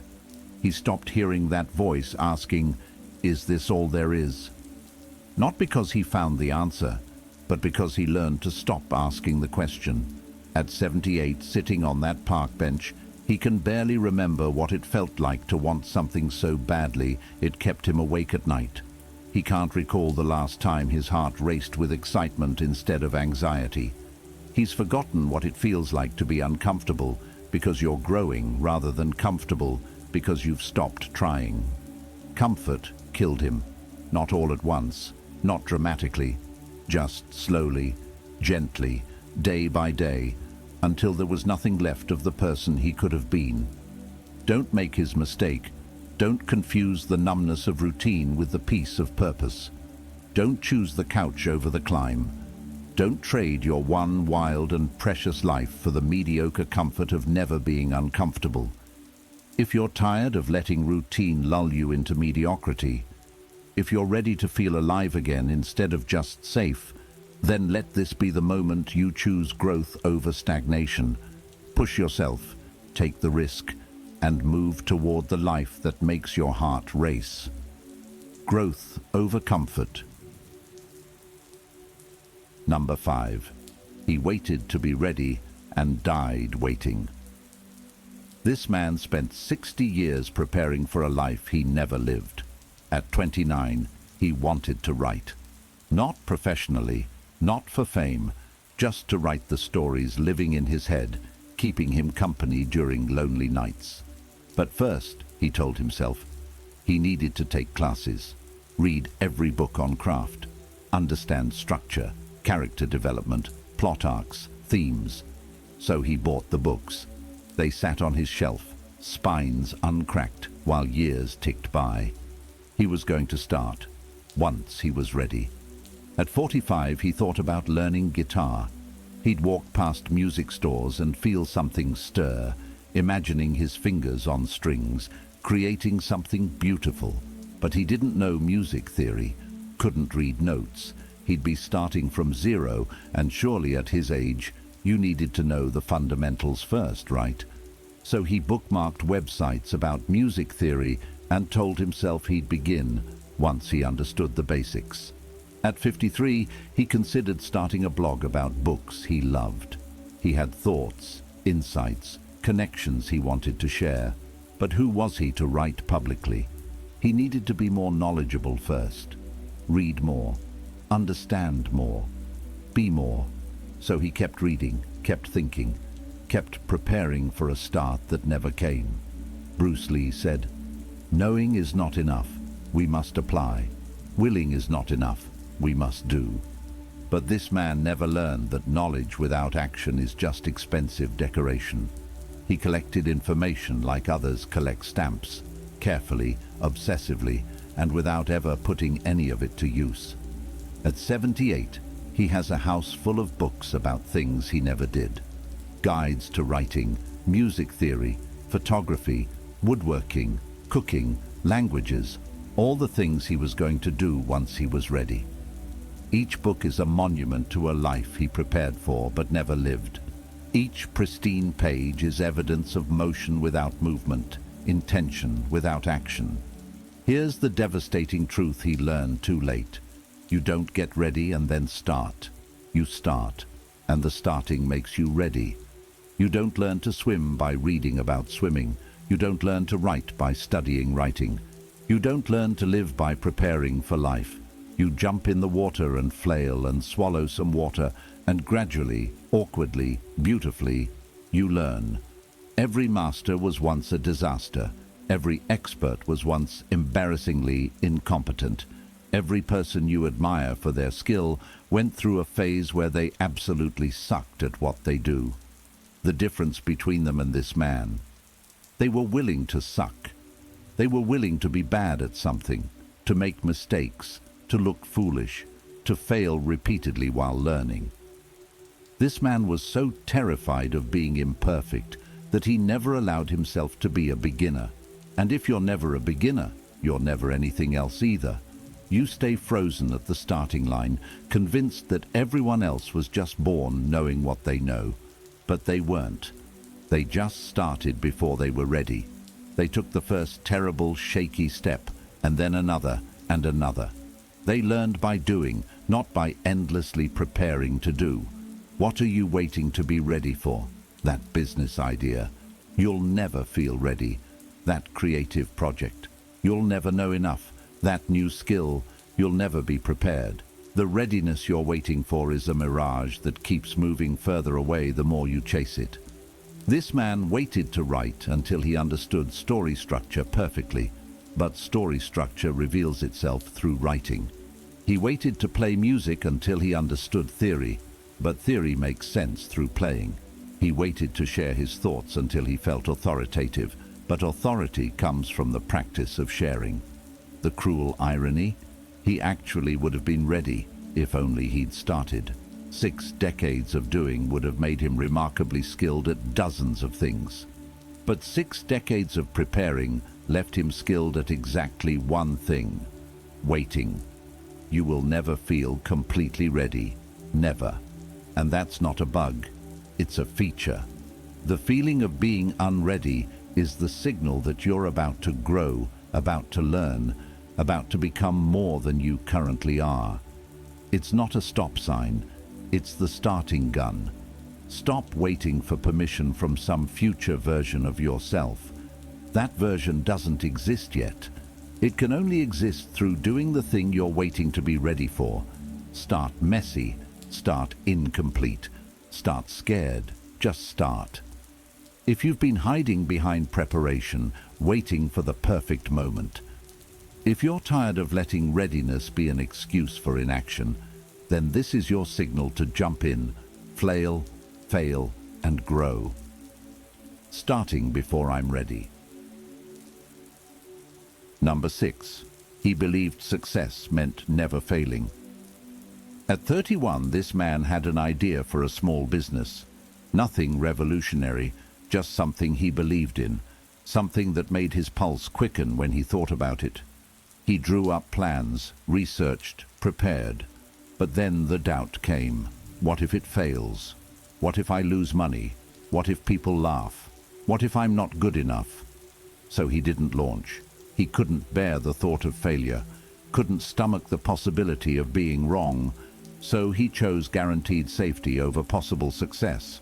And his idea died quietly in a drawer where no one would ever see it fail.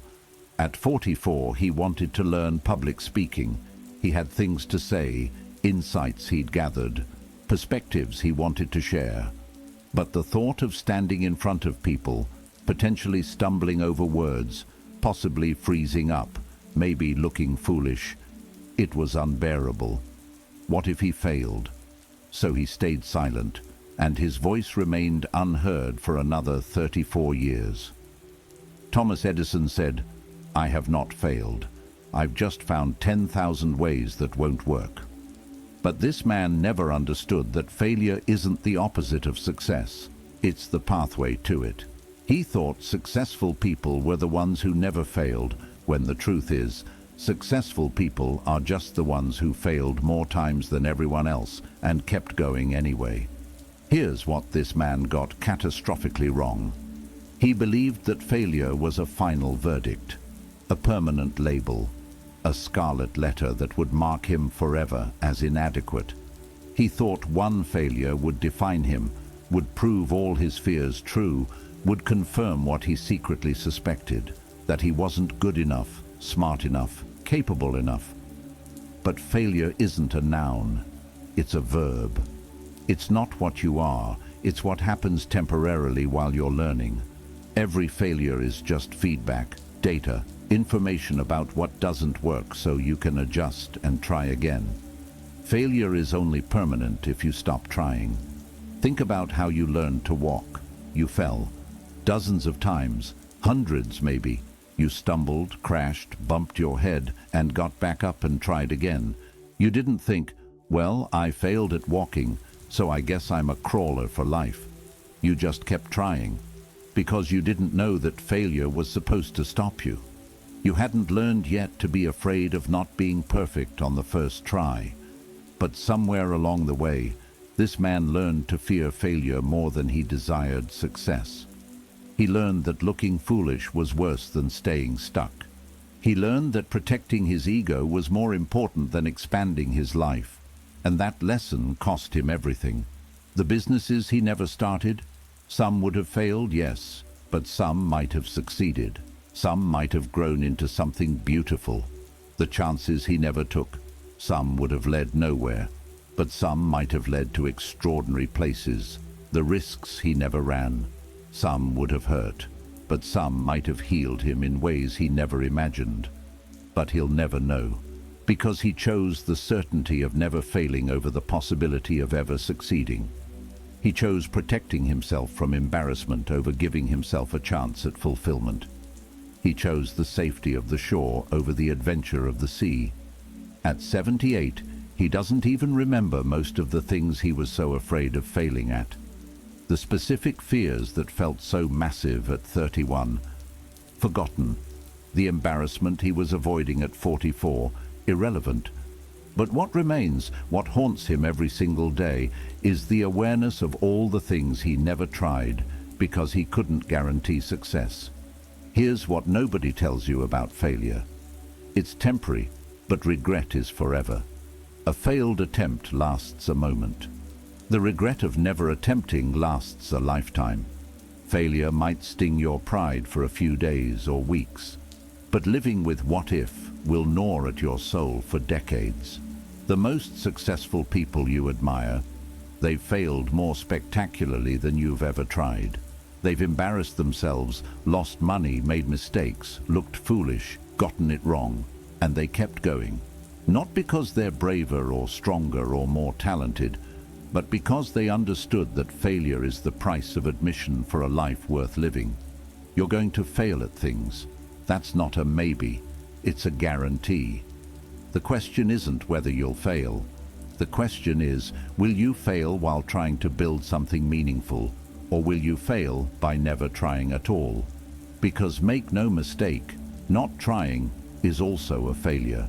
It's just a failure that comes with zero chance of success. This man's greatest failure wasn't any of the things he was afraid to try and mess up. His greatest failure was believing that avoiding failure was the same as achieving success. Stop treating failure like death. Start treating it like education. Every failure means you tried. Every mistake means you dared. Every stumble means you were moving instead of hiding. If you've spent too long fearing failure, if you've been hiding from the possibility of looking foolish, then this is the moment to flip the script. Own your attempts. Embrace your mistakes. Dare to fail while living fully. Failure is just feedback. Number 7. He forgot that time doesn't wait for perfect plans. There was always tomorrow. That's what this man told himself for 60 years. Tomorrow he'd start. Tomorrow he'd change. Tomorrow he'd finally live the life he kept postponing. Tomorrow became next week. Next week became next month. Next month became next year. And next year became never, wrapped in the comfortable lie that time was infinite and his tomorrow would always be waiting. At 56, his mother got sick, really sick.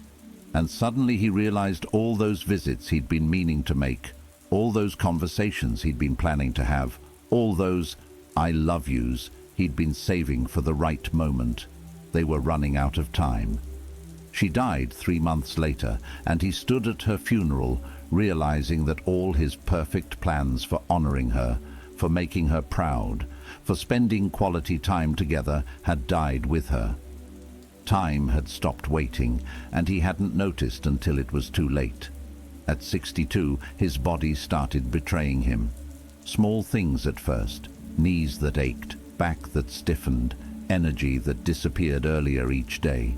The hiking trip he'd been planning since his 30s. Now it hurt to climb stairs. the dance lessons he'd always meant to take. Now he needed help getting out of chairs, the adventures he'd been saving for retirement. Retirement came with a body that was too tired, too broken, too late. Seneca wrote, "It is not that we have a short space of time, but that we waste much of it." But this man didn't invest his time. He hoarded it, waiting for the perfect moment to spend it, and it depreciated to nothing while he waited. Here's the brutal truth that took him 78 years to learn. Time is the only currency that matters, and you're spending it whether you're paying attention or not. Every day you wake up, you're trading a piece of your finite life for whatever you choose to do or not do with those hours. And unlike money, once spent, you can never earn it back. This man lived like he had unlimited time. He treated his years like they were refundable, like he could always exchange them later for better experiences, more meaningful moments, fuller living. He saved his dreams for someday, his love for the right person, his courage for when he felt ready, his life for when everything aligned perfectly. But time wasn't waiting for his perfect plan. Time was just passing. While he was busy making excuses, time was doing its only job, moving forward. While he was postponing and planning and perfecting, his years were disappearing like sand through fingers he forgot to close. This man had a friend he'd been meaning to call for 17 years. 17 years. They'd had a falling out, nothing major, just one of those things. He kept thinking he'd reach out, he'd bridge that gap, he'd reconnect, eventually. And then one random Tuesday, he saw the obituary. His friend had died, and all those years of eventually turned into never. The conversation they were supposed to have, the friendship they were supposed to repair, the forgiveness they were supposed to exchange, gone. Not because it was impossible, but because he kept treating time like it was infinite. At 78, he can calculate exactly how much time he wasted. The decades spent in jobs he hated, waiting for the right moment to quit. The years spent alone, waiting for the perfect person to come along. The months spent planning trips he never took, writing books he never started, building relationships he never initiated. Time didn't steal these things from him. He gave them away moment by moment, in exchange for the false comfort of later. You think you have time. You think you'll get around to it. You think there's always tomorrow. And maybe there is. But maybe there isn't. And even if there is a tomorrow, it won't have today's opportunities, today's people, today's exact circumstances. Tomorrow will have its own demands, its own distractions, its own reasons to postpone. The things you're putting off, they're not waiting patiently for you to be ready. They're dying slowly while you procrastinate. That relationship, growing colder with each delayed conversation. That dream, becoming less possible with each passing year. That person you love, they're aging, changing, living their life, whether you show up or not. Time is not on your side. It's not against you either. It's just indifferent, moving at its steady pace, completely unconcerned with your plans, your fears, your excuses. It will give you today, right now, this moment, and then it will move on, with or without your participation. This man spent 60 years waiting for perfect timing that never arrived, and now, at 78, he'd give anything, for just one more chance to be young and scared and imperfect, but actually living. He'd trade all his perfect plans for one messy, beautiful, real attempt at the life he kept postponing. But he can't. His perfect timing never came, and now his time is gone. If you've been putting off what matters most, if you've been waiting for the perfect moment that will never come, then claim this moment as yours, right now. My time is now. So there he sits, 78 years old, on a park bench, with a heart full of regrets and a life half-lived. He spent 60 years being perfect, and perfection gave him exactly what it promised, nothing. No mistakes, no failures, no embarrassments, but also no risks, no adventures, no joy, no meaning, no life. He was so busy being perfect that he forgot to be human. And now, at the end, he'd trade every perfect moment for one imperfect one that actually mattered. You're not him yet. You still have time. Not unlimited time, not infinite chances, but enough time, if you start right now, in this moment, to choose differently. You can decide that perfection is a prison you're done living in. You can accept that messy action beats perfect planning every single time. You can understand that the life you're waiting to be ready for is already here, already happening, already slipping away while you hesitate. This man would give everything to be where you are right now, to have the years you have, the chances you have, the possibilities you have. He'd trade all his perfect plans for one more shot at living imperfectly but authentically. Don't waste what he wishes he could have back. Your life is not a dress rehearsal. This is it. This is the show. Every day you wake up is a gift you're spending whether you choose to or not. The question is, will you spend it building something real, or will you spend it waiting for perfect conditions that never arrive? Stop chasing perfection. Start chasing life. Messy, imperfect, scary, beautiful life. Take the risks, make the mistakes, fail forward. Try before you're ready. Choose growth over comfort. Let go of other people's opinions. Stop treating failure like death and start treating it like education. And most of all, stop acting like you have all the time in the world. Because you don't. None of us do. 60 years from now, when you're the one on the park bench looking back at this moment, the only question that will matter is, did you live? Really live? Or did you spend your precious, unrepeatable life trying to be perfect? Don't be him. Don't let perfection steal your one chance at a real life. Start now. Start messy. Start imperfect. Just start. I will live imperfectly but fully.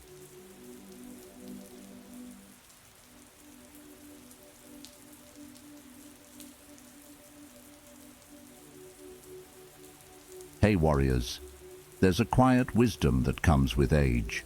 Not the kind you read in books or hear in speeches, but the kind that settles into your bones after decades of watching life unfold. After 26,000 sunrises, after seasons changing, after relationships blooming and fading, after dreams realized and abandoned, one truth echoes louder than all the rest. Most people spend half their lives learning lessons that were waiting for them all along. Time is a patient teacher, but life doesn't wait for anyone. We walk through our younger years thinking we have forever. We postpone joy, delay dreams, and save our best selves for some distant tomorrow that may never arrive. We chase shadows while the light stands right behind us. We climb ladders only to discover they were leaning against the wrong walls. And somewhere along the way, in the space between who we were and who we thought we'd become, the years slip through our fingers like sand. But here's what takes most people 52 years to truly understand. The lessons that matter most aren't complicated. They're simple. Almost too simple. So simple that we overlook them, ignore them, convince ourselves they don't apply to us. Until one day, we wake up and realize that all the answers we were searching for were hidden in plain sight. You don't need to waste 5 decades like so many have. You don't need to wait until your hair turns gray and your knees creak to understand what truly matters. The wisdom is here, now, waiting for you to claim it. This isn't just another motivational talk. This is truth distilled from decades of human experience, from collective regret, from moments of clarity that come when we finally stop running and start listening. These 9 lessons aren't theory. They're battle-tested wisdom from those who've walked the long road and lived to tell about it. If this message resonates with your soul, hit that like button. Drop a comment below. Share this with someone who needs to hear it. subscribe to this channel, and please don't skip any part of this video. So, settle in, open your heart, and let's talk about the truths that took a lifetime to learn. Truths that could transform your life starting today. If you're done wasting time, declare it right now. Type this in the comments.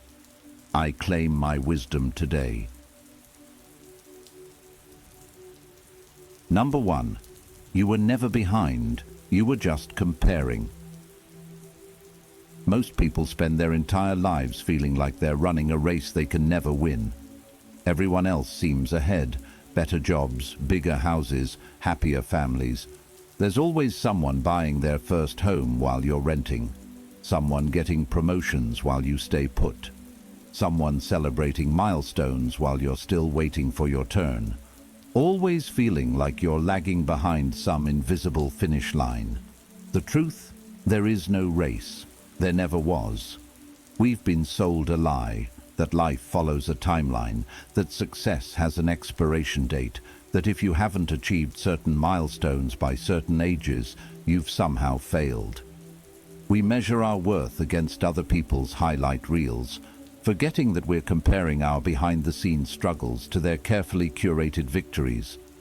People feel like failures at 35 because they're not where they think they should be. They feel the same at 45, at 55. Still the same, and it often takes until 73 to realize that should be is a prison we build with our own hands. Your journey is yours alone. The person who starts their business at 50 isn't behind the person who started at 25. They're just on a different path. The person who finds love at 60 isn't late. They're right on time for their story. The person who discovers their purpose at 70 isn't a failure. They're a testament to the fact that it's never too late. Marcus Aurelius wrote, "Confine yourself to the present, not the past where you think you fell behind, not the future where you imagine you'll finally catch up, the present where your actual life is happening right now." Think about a tree. Does an oak tree feel behind because the pine tree next to it grew faster? Does the rose feel inferior because it blooms later than the tulip? Nature doesn't operate on comparison. It operates on its own perfect timing. You are nature too. The years spent feeling behind are years that could be spent living fully. The energy wasted comparing ourselves to others is energy that could be invested in becoming who we truly want to be. Every moment spent in the prison of comparison is a moment stolen from the freedom of authenticity. Here's what you need to understand. Your pace is perfect. Your timing is divine. Your path is exactly as it should be. The only person you need to be better than is the person you were yesterday. That's it. That's the only comparison that matters. Stop scrolling through social media and feeling inadequate. Stop attending reunions and measuring your life against others. Stop apologizing for where you are. You're not behind. You're exactly where you need to be to learn what you need to learn. In practical terms, this means making one simple shift. When you catch yourself comparing, pause, breathe. Ask yourself, what am I grateful for in my own journey right now? Redirect that comparison energy into appreciation energy. Do this daily. Do this hourly if you need to. The race you think you're losing doesn't exist. The timeline you think you're behind is imaginary. The only real moment is now, and in this moment, you have everything you need to take the next right step. Your life isn't a competition. It's a unique masterpiece being painted one brushstroke at a time. Stop judging the painting before it's finished. Trust the artist within you. If you're tired of comparing yourself to others, let the world know. Comment below. My pace is my power. Number 2.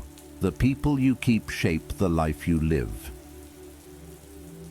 Too many people spend decades maintaining friendships that drain them, relationships that require them to shrink, to dim their light, to pretend they're less than they are just to make others comfortable, keeping toxic people close because they think loyalty means forever, confusing history with destiny, believing that time invested is reason enough to stay.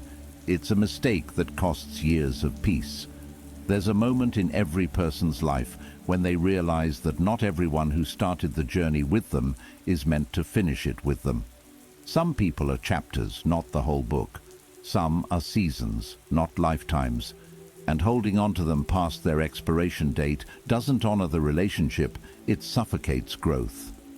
The 5 people you spend the most time with shape your thinking, your habits, your beliefs, your future. If those 5 people are negative, critical, dream-killing, energy-draining individuals, then your life will reflect that darkness. If those 5 people are encouraging, growth-minded, supportive, and positive, your life will bloom in ways you never imagined. Epictetus taught us. The key is to keep company only with people who uplift you, whose presence calls forth your best. He understood something profound, that freedom isn't just about physical chains. Sometimes the heaviest chains are the relationships we refuse to release. Look around your life right now. Who are your 5? Do they celebrate your wins or secretly resent them? Do they encourage your dreams or plant seeds of doubt? Do they lift you higher or pull you down to their level? Be honest, brutally honest. We all know people who drain energy with every interaction. Every time good news is shared, they find the negative angle. Every time there's an idea, they explain why it won't work. Every conversation leaves you feeling smaller, heavier, more doubtful. But we keep them close because of history, because of obligation, because of fear of being alone. Here's what nobody tells you. Choosing yourself isn't selfish. It's survival. It's self-respect.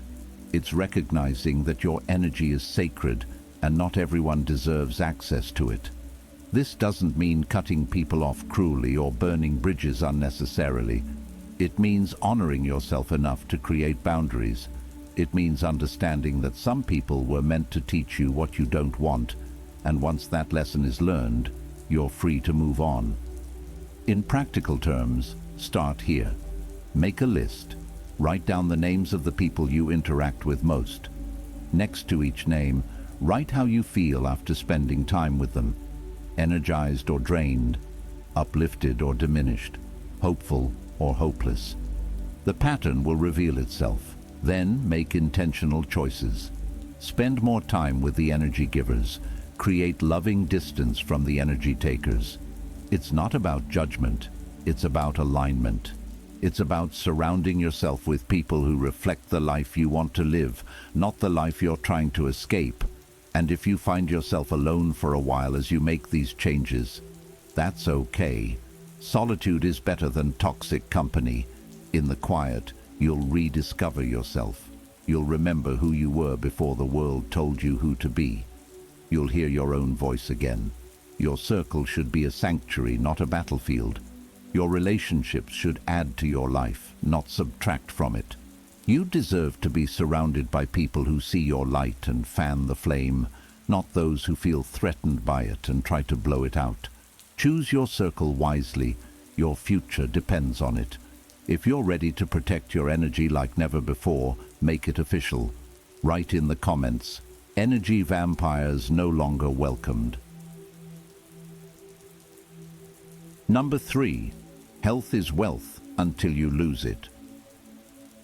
At 30, people can eat anything and bounce back. At 40, they can skip sleep and power through. At 50, they can ignore the warning signs and keep going. At 60, the body sends a bill for all those years of neglect, and the interest is devastating. Heart attacks, diabetes, arthritis that makes every morning a negotiation with pain. A body that used to be a loyal friend becomes a stranger that's been betrayed. And the cruelest part? All of it is preventable. Every single bit of it. We treat our bodies like rental cars we plan to return damaged. We fuel them with garbage, run them into the ground, ignore every warning light on the dashboard, and somehow expect them to last forever. Then we act surprised when they break down. Here's the truth that takes most people 52 years and countless hospital visits to learn. Health isn't everything, but without it, everything else is nothing. All the money, success, achievements, and possessions mean absolutely zero when you're too sick to enjoy them. You can't buy back the body you destroyed. There's no store that sells new knees, fresh hearts, or do-over chances. Seneca wrote, "It is not that we have a short time to live, but that we waste a lot of it, and nothing wastes life faster than poor health that could have been avoided." Every day spent in pain is a day stolen from joy. Every limitation caused by neglect is a door closed to possibility. Watching grandchildren run and play but being unable to join them. Seeing places to visit, but having a body that won't cooperate. Having energy in the spirit, but exhaustion in the bones. Living proof that you can have all the time in the world, but no quality of life to fill it with. People think they're invincible.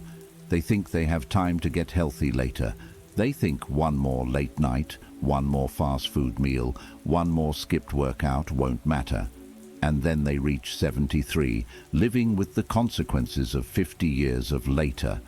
Don't wait for the diagnosis. Don't wait for the wake-up call.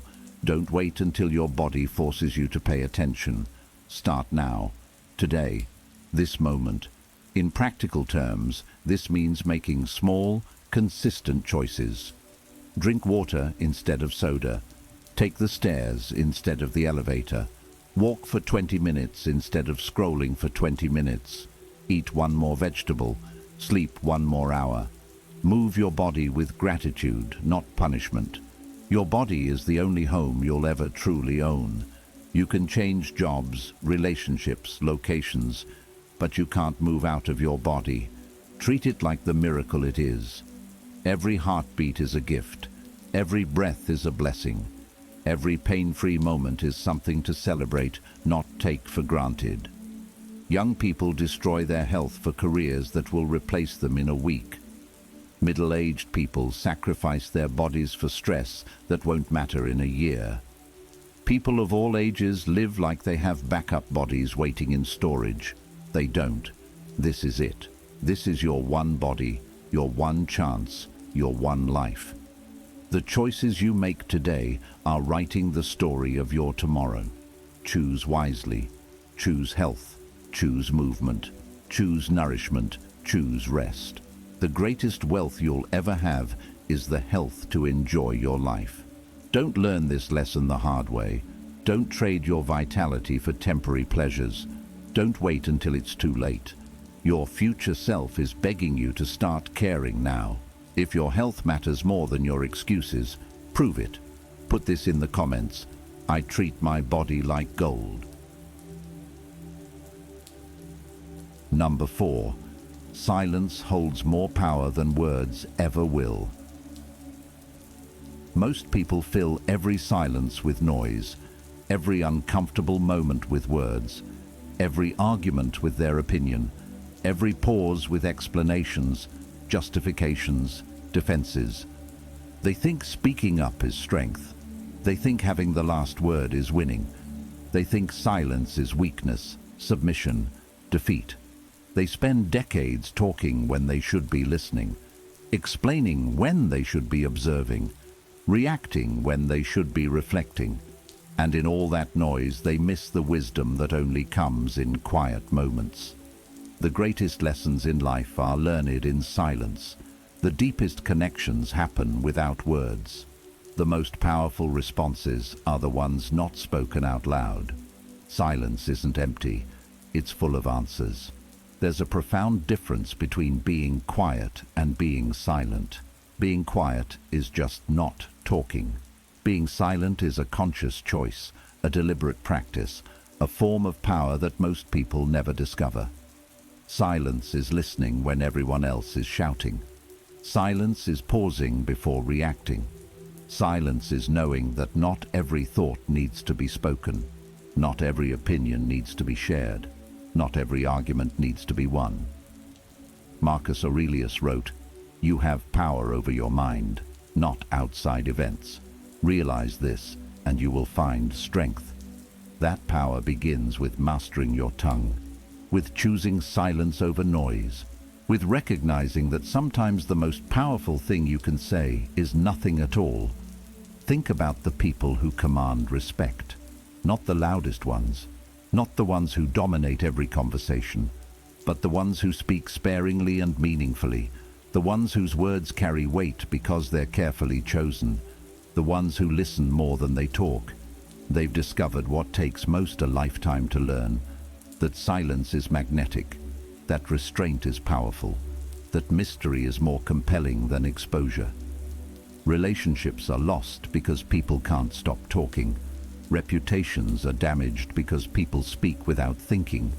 Problems are created that didn't exist because of the need to fill every silence with noise. Looking back, the biggest regrets aren't the things said. They're the moments where silence was the better choice, but wasn't taken. When someone insults you, silence disarms them. When someone tries to provoke you, silence protects you. When someone wants a reaction, silence denies them that power. When someone expects you to defend yourself, silence shows you have nothing to prove. Not every attack deserves a response. Not every criticism requires a defense. Not every accusation needs an explanation. In practical terms, practice this. Before you speak, ask yourself 3 questions. Is it true? Is it necessary?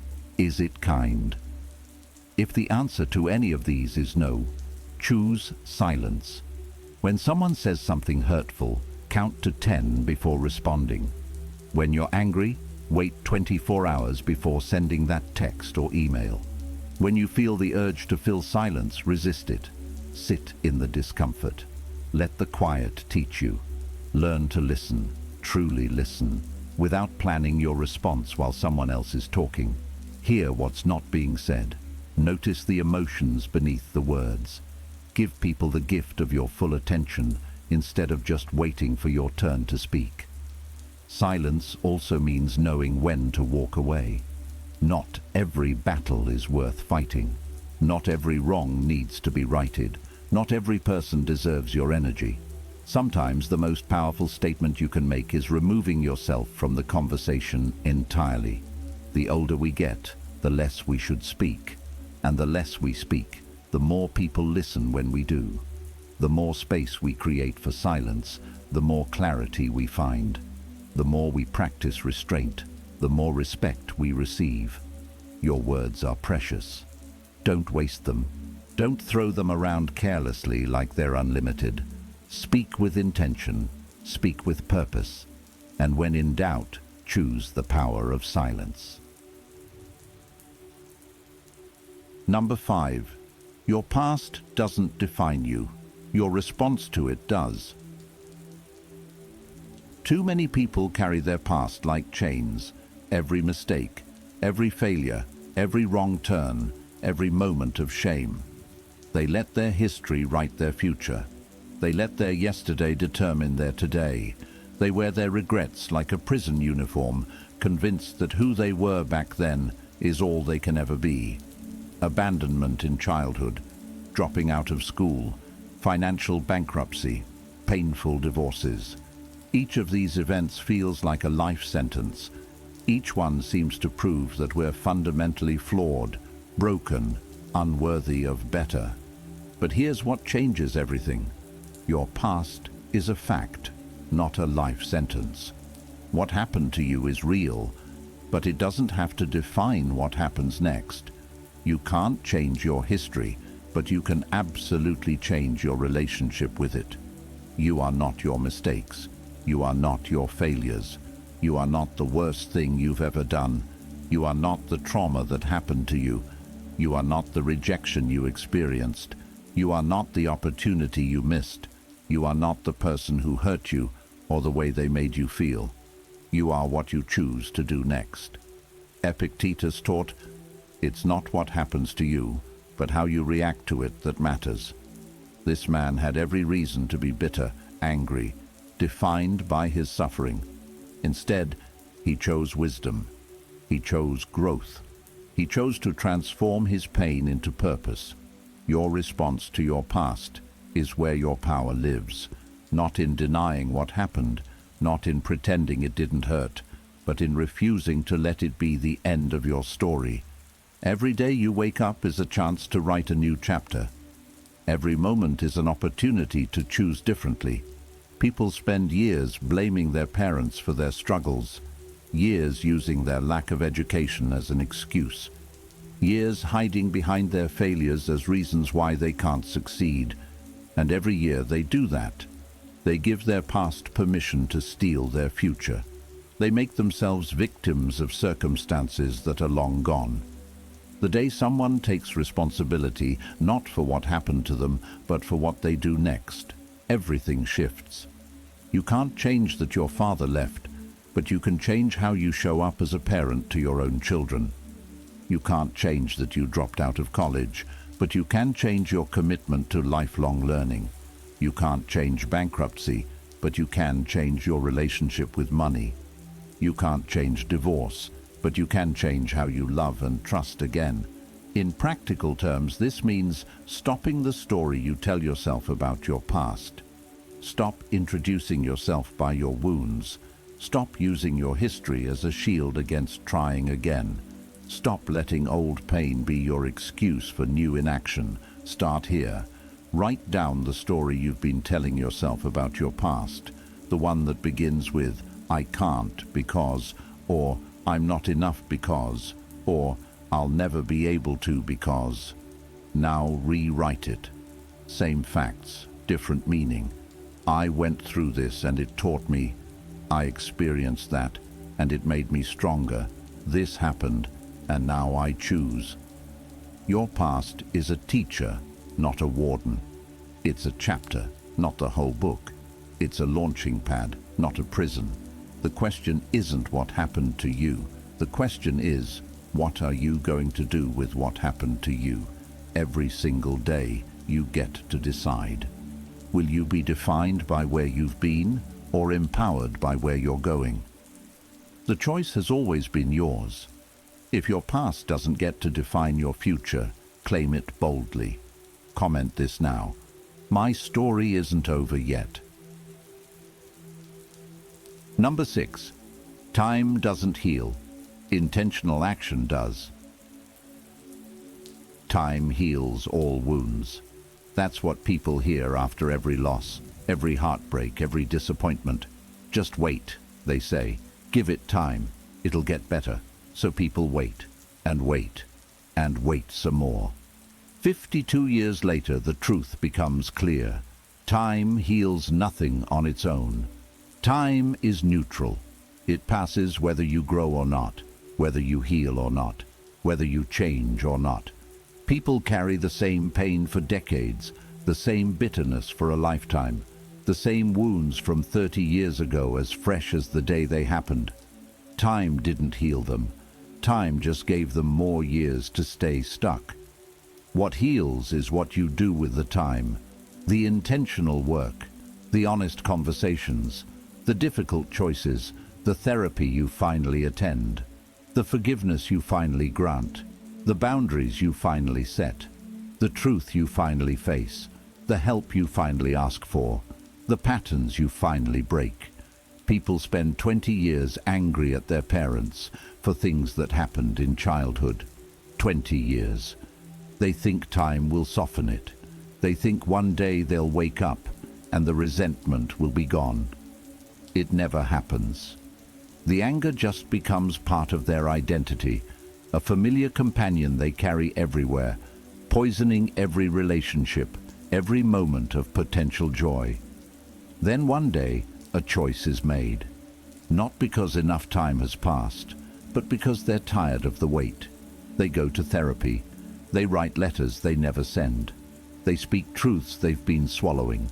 They choose to understand their parents as flawed human beings, doing their best with what they had, instead of the villains they'd made them into. That's what heals, not time, action. Seneca wrote, "It is not because things are difficult that we do not dare. it is because we do not dare that they are difficult. We wait for healing to happen to us, when healing requires something from us. We wait for time to fix what only our courage can fix. That betrayal from 10 years ago, time hasn't healed it, you've just gotten better at avoiding it. That grief from losing someone you loved, time hasn't healed it, you've just gotten used to the emptiness. That trauma from childhood, time hasn't healed it, it's just gone underground, showing up in your relationships, your choices, your fears. Real healing requires turning toward the pain, not away from it. To feel what you've been avoiding, to speak what you've been silencing, to face what you've been running from. And yes, this is hard, this is uncomfortable, this is why most people choose to wait for time instead. But here's what becomes clear. Unhealed wounds don't disappear. They transform. They become anxiety, depression, addiction, anger, bitterness, isolation. They become the walls built around hearts. They become the reasons people sabotage good things. They become the patterns that can't be broken. In practical terms, stop waiting. If you're carrying pain, take action. If you need therapy, start it. If you need to have a difficult conversation, schedule it. If you need to forgive someone, begin that process. If you need to forgive yourself, do that work. If you need to let go of something, release your grip. Make a list of the wounds you're waiting for time to heal. Next to each one, write one intentional action you could take this week, not eventually, this week. One phone call, one therapy session, one journal entry, one honest conversation, one small step toward healing. And understand this, healing isn't linear. You'll take steps forward and steps back. You'll have good days and terrible days. But intentional action, even imperfect action, moves you toward wholeness in a way that passive waiting never will. Stop giving time credit for work it doesn't do. Stop waiting for a magical moment when everything feels better. Start doing the work that actually heals. Your future peace depends on your present courage. If you're done waiting for things to magically fix themselves, take a stand. Drop this comment. I take action. I take control. Number 7. The life you want requires the courage to disappoint others. Too many people live their entire lives as people pleasers. They say yes when they mean no. They show up when they want to stay home. They pursue careers that make their parents proud instead of ones that make them happy. They stay in relationships longer than they should because they don't want to hurt anyone. They dim their light so others won't feel outshined. They make themselves small so others can feel big. And all that people-pleasing gets them a life that looks good on paper but feels empty in the soul. Relationships where they're loved for who they pretend to be, not who they actually are. Success in fields they never cared about. A resume full of accomplishments that mean nothing to them. Decades of living someone else's version of their life. Here's the hard truth nobody wants to hear. You cannot build the life you truly want without disappointing some people. You cannot be authentic without making some people uncomfortable. You cannot chase your real dreams without letting go of others' expectations. You cannot honor yourself without dishonoring someone else's image of who you should be. Your parents might be disappointed when you don't follow their path. Your friends might be upset when you outgrow the version of you they're comfortable with. Your partner might resist when you start setting boundaries.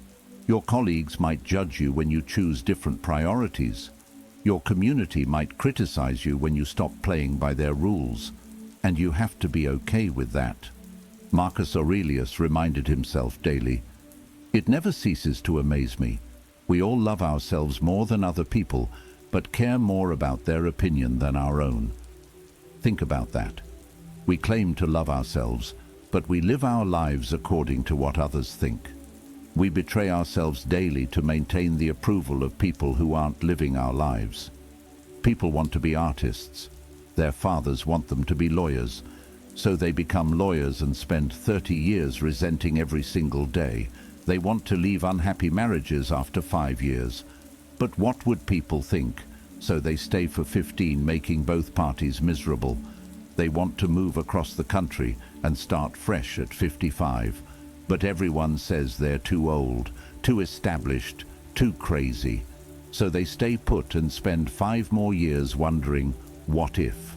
Every time someone chooses others' approval over their truth, they lose a piece of themselves. Every time they prioritize others' comfort over their happiness, they build a life that feels like a prison. Every time they say yes when their soul is screaming no, they betray the person they were meant to become. The irony? The people they're trying so hard not to disappoint move on with their lives. They get over it. They adjust. They find new things to worry about. Meanwhile, people are left holding years of regret, years of unlived dreams, years of inauthenticity that they can never get back. In practical terms, start small. Say no to one thing this week that you would normally say yes to out of obligation. Disappoint one person in service of honoring yourself. Skip one event you don't want to attend. Set one boundary you've been afraid to set. Make one choice based on what you want, not what others expect. Yes, people will have feelings about it. They might be hurt. They might be angry. They might try to guilt you back into compliance. Let them. Their feelings are not your responsibility.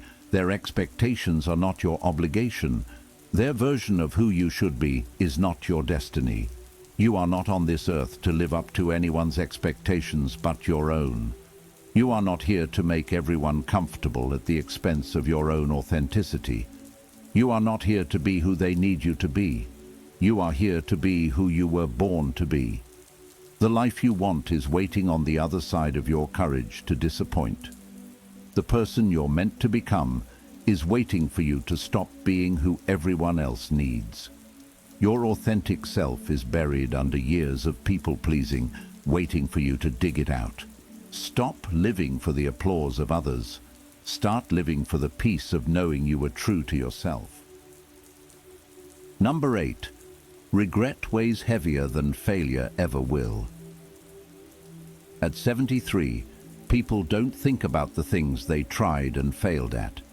They don't lose sleep over the businesses that didn't work out, the risks that didn't pay off, the attempts that fell short. Those moments, they're just stories now. Some are funny, some taught lessons, some led to better opportunities, but none of them haunt. You know what haunts? The things not tried, the chances not taken, the dreams not chased, the words not said, the life not lived because of fear of failing. People wanted to write books at 35. They had the idea, the passion, the time. But what if it wasn't good enough? What if people criticized it? What if they failed? So they didn't write it. Now, at 73, they don't remember the fear. They just remember that the book was never written, that story was never told, that dream was never attempted. People wanted to tell someone they loved them at 28, really loved them. But what if they didn't feel the same? What if it ruined the friendship? What if they got rejected? So they stayed silent. Both people married others, and decades later, in chance meetings, they discover they both felt the same way. Both lived entire lives wondering what if, because neither had the courage to risk rejection. People wanted to start businesses at 42. They had the skills, the connections, the vision. But what if they failed? What if they lost money? What if people thought they were foolish? So they stayed in safe jobs they hated.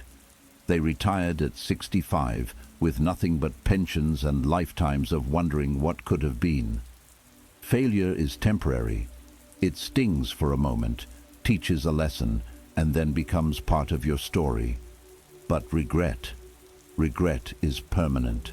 It lives with you. It grows with you. It whispers in your quiet moments. You could have. You should have. Why didn't you? Seneca understood this when he wrote, We suffer more in imagination than in reality. The failure you fear is almost always less painful than the reality of living with regret. The rejection you avoid causes less suffering than the decades of wondering, what if? The embarrassment you're trying to prevent hurts less than the weight of a life half-lived. Conversations with people in their final years reveal a pattern. Hospice patients, people facing death. They don't talk about their failures, not the times they fell short, not the moments they looked foolish. They talk about the chances they didn't take, the love they didn't express, the dreams they didn't pursue, the life they didn't live because they were too busy playing it safe. No one on their deathbed says, "I wish I had failed less." They say, "I wish I had tried more." In practical terms, make a list right now. Write down 3 things you've been wanting to do but haven't because you're afraid of failing.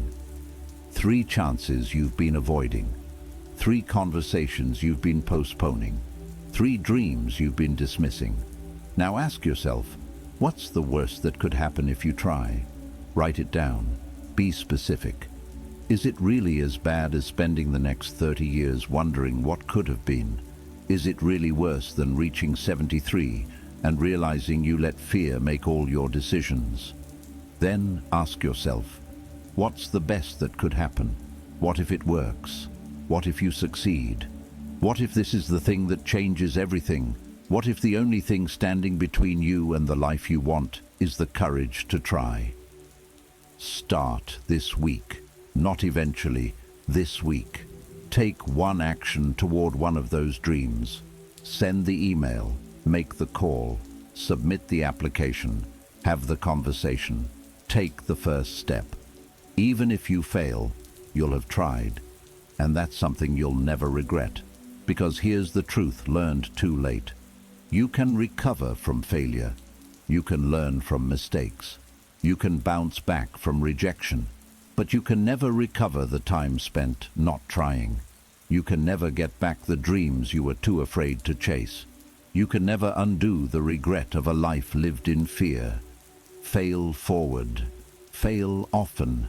Fail spectacularly if you must. But don't fail to try. Don't let fear write your story. Don't reach the end of your life with a heart full of what-ifs and a list of unlived dreams.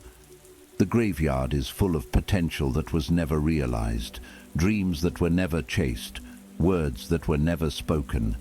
Don't take your dreams to the grave with you. Try, fall, get up, try again. That's living. That's growth. That's a life without regret. Number 9. Happiness was never in the destination. It was always in the journey. Too many people spend 65 years chasing the next thing, the next promotion, the next house, the next achievement, the next milestone. They tell themselves, "I'll be happy when I get there, when I make this amount of money, when I reach this position, when I buy that car, when I retire, when I finally arrive at success." So they climb and climb and climb. They reach the top of mountains only to find themselves immediately looking for the next peak. They achieve goals only to feel empty the moment they're accomplished. They get everything they thought would make them happy and still feel like something is missing. Because it is. The whole time focused on the destination, they're missing the journey. The whole time waiting to arrive, they're forgetting to live. The whole time postponing happiness for some future achievement, life is happening right in front of them and they're too busy to notice. Children grow up while people chase success.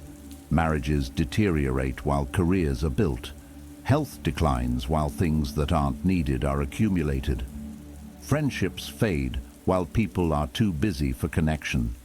Sunsets come and go unseen. Moments of beauty pass unnoticed. Opportunities for joy are sacrificed at the altar of someday, and then one day they arrive. They retire. They have the house, the money, the achievements, and you know what they feel? Nothing. because the happiness they thought was waiting at the destination was never there. It was back in all those moments they missed. It was in the journey they were too distracted to enjoy. Marcus Aurelius wrote, "Confine yourself to the present, not the future where you think happiness lives, not the destination where you imagine peace awaits. The present, right here, right now, this moment, this breath, this conversation, this sunset, this meal, this laugh. This is where life is. This is where happiness lives." Happiness isn't a place you arrive at. It's not a goal you achieve. It's not something you earn or purchase or accomplish. It's a practice. It's a choice. It's the ability to find joy in ordinary moments. It's gratitude for what is instead of anxiety about what isn't. It's presence instead of absence. People think happiness is in the corner office. It's actually in the coffee breaks with colleagues. They think happiness is in the bigger house. It's actually in the small apartments where children learn to walk. They think happiness is in retirement. It's actually in all those years of striving they considered just steps to something better. The destination is a lie we tell ourselves to justify missing our lives. I'll rest when I retire. I'll enjoy life when I make enough money. I'll be present when things calm down. Things never calm down. The destination keeps moving. There's always another goal, another achievement, another thing you think you need. In practical terms, start a daily gratitude practice. Every morning, before you start chasing the next thing, write down 3 things you're grateful for in this moment. Not in the future, not when something changes. Right now. The roof over your head, the breath in your lungs, the people who love you, the ability to try again today. Then, throughout your day, practice presence. When you're eating, actually taste your food instead of scrolling your phone. When you're with people, actually listen instead of thinking about what's next. When you're walking, actually notice the world around you instead of being lost in thoughts about tomorrow. Find one moment of beauty every single day and actually stop to appreciate it. A flower, a smile, a kind word, a ray of sunshine. One moment where you're not rushing to the next thing, but fully present in this thing. Because this is it.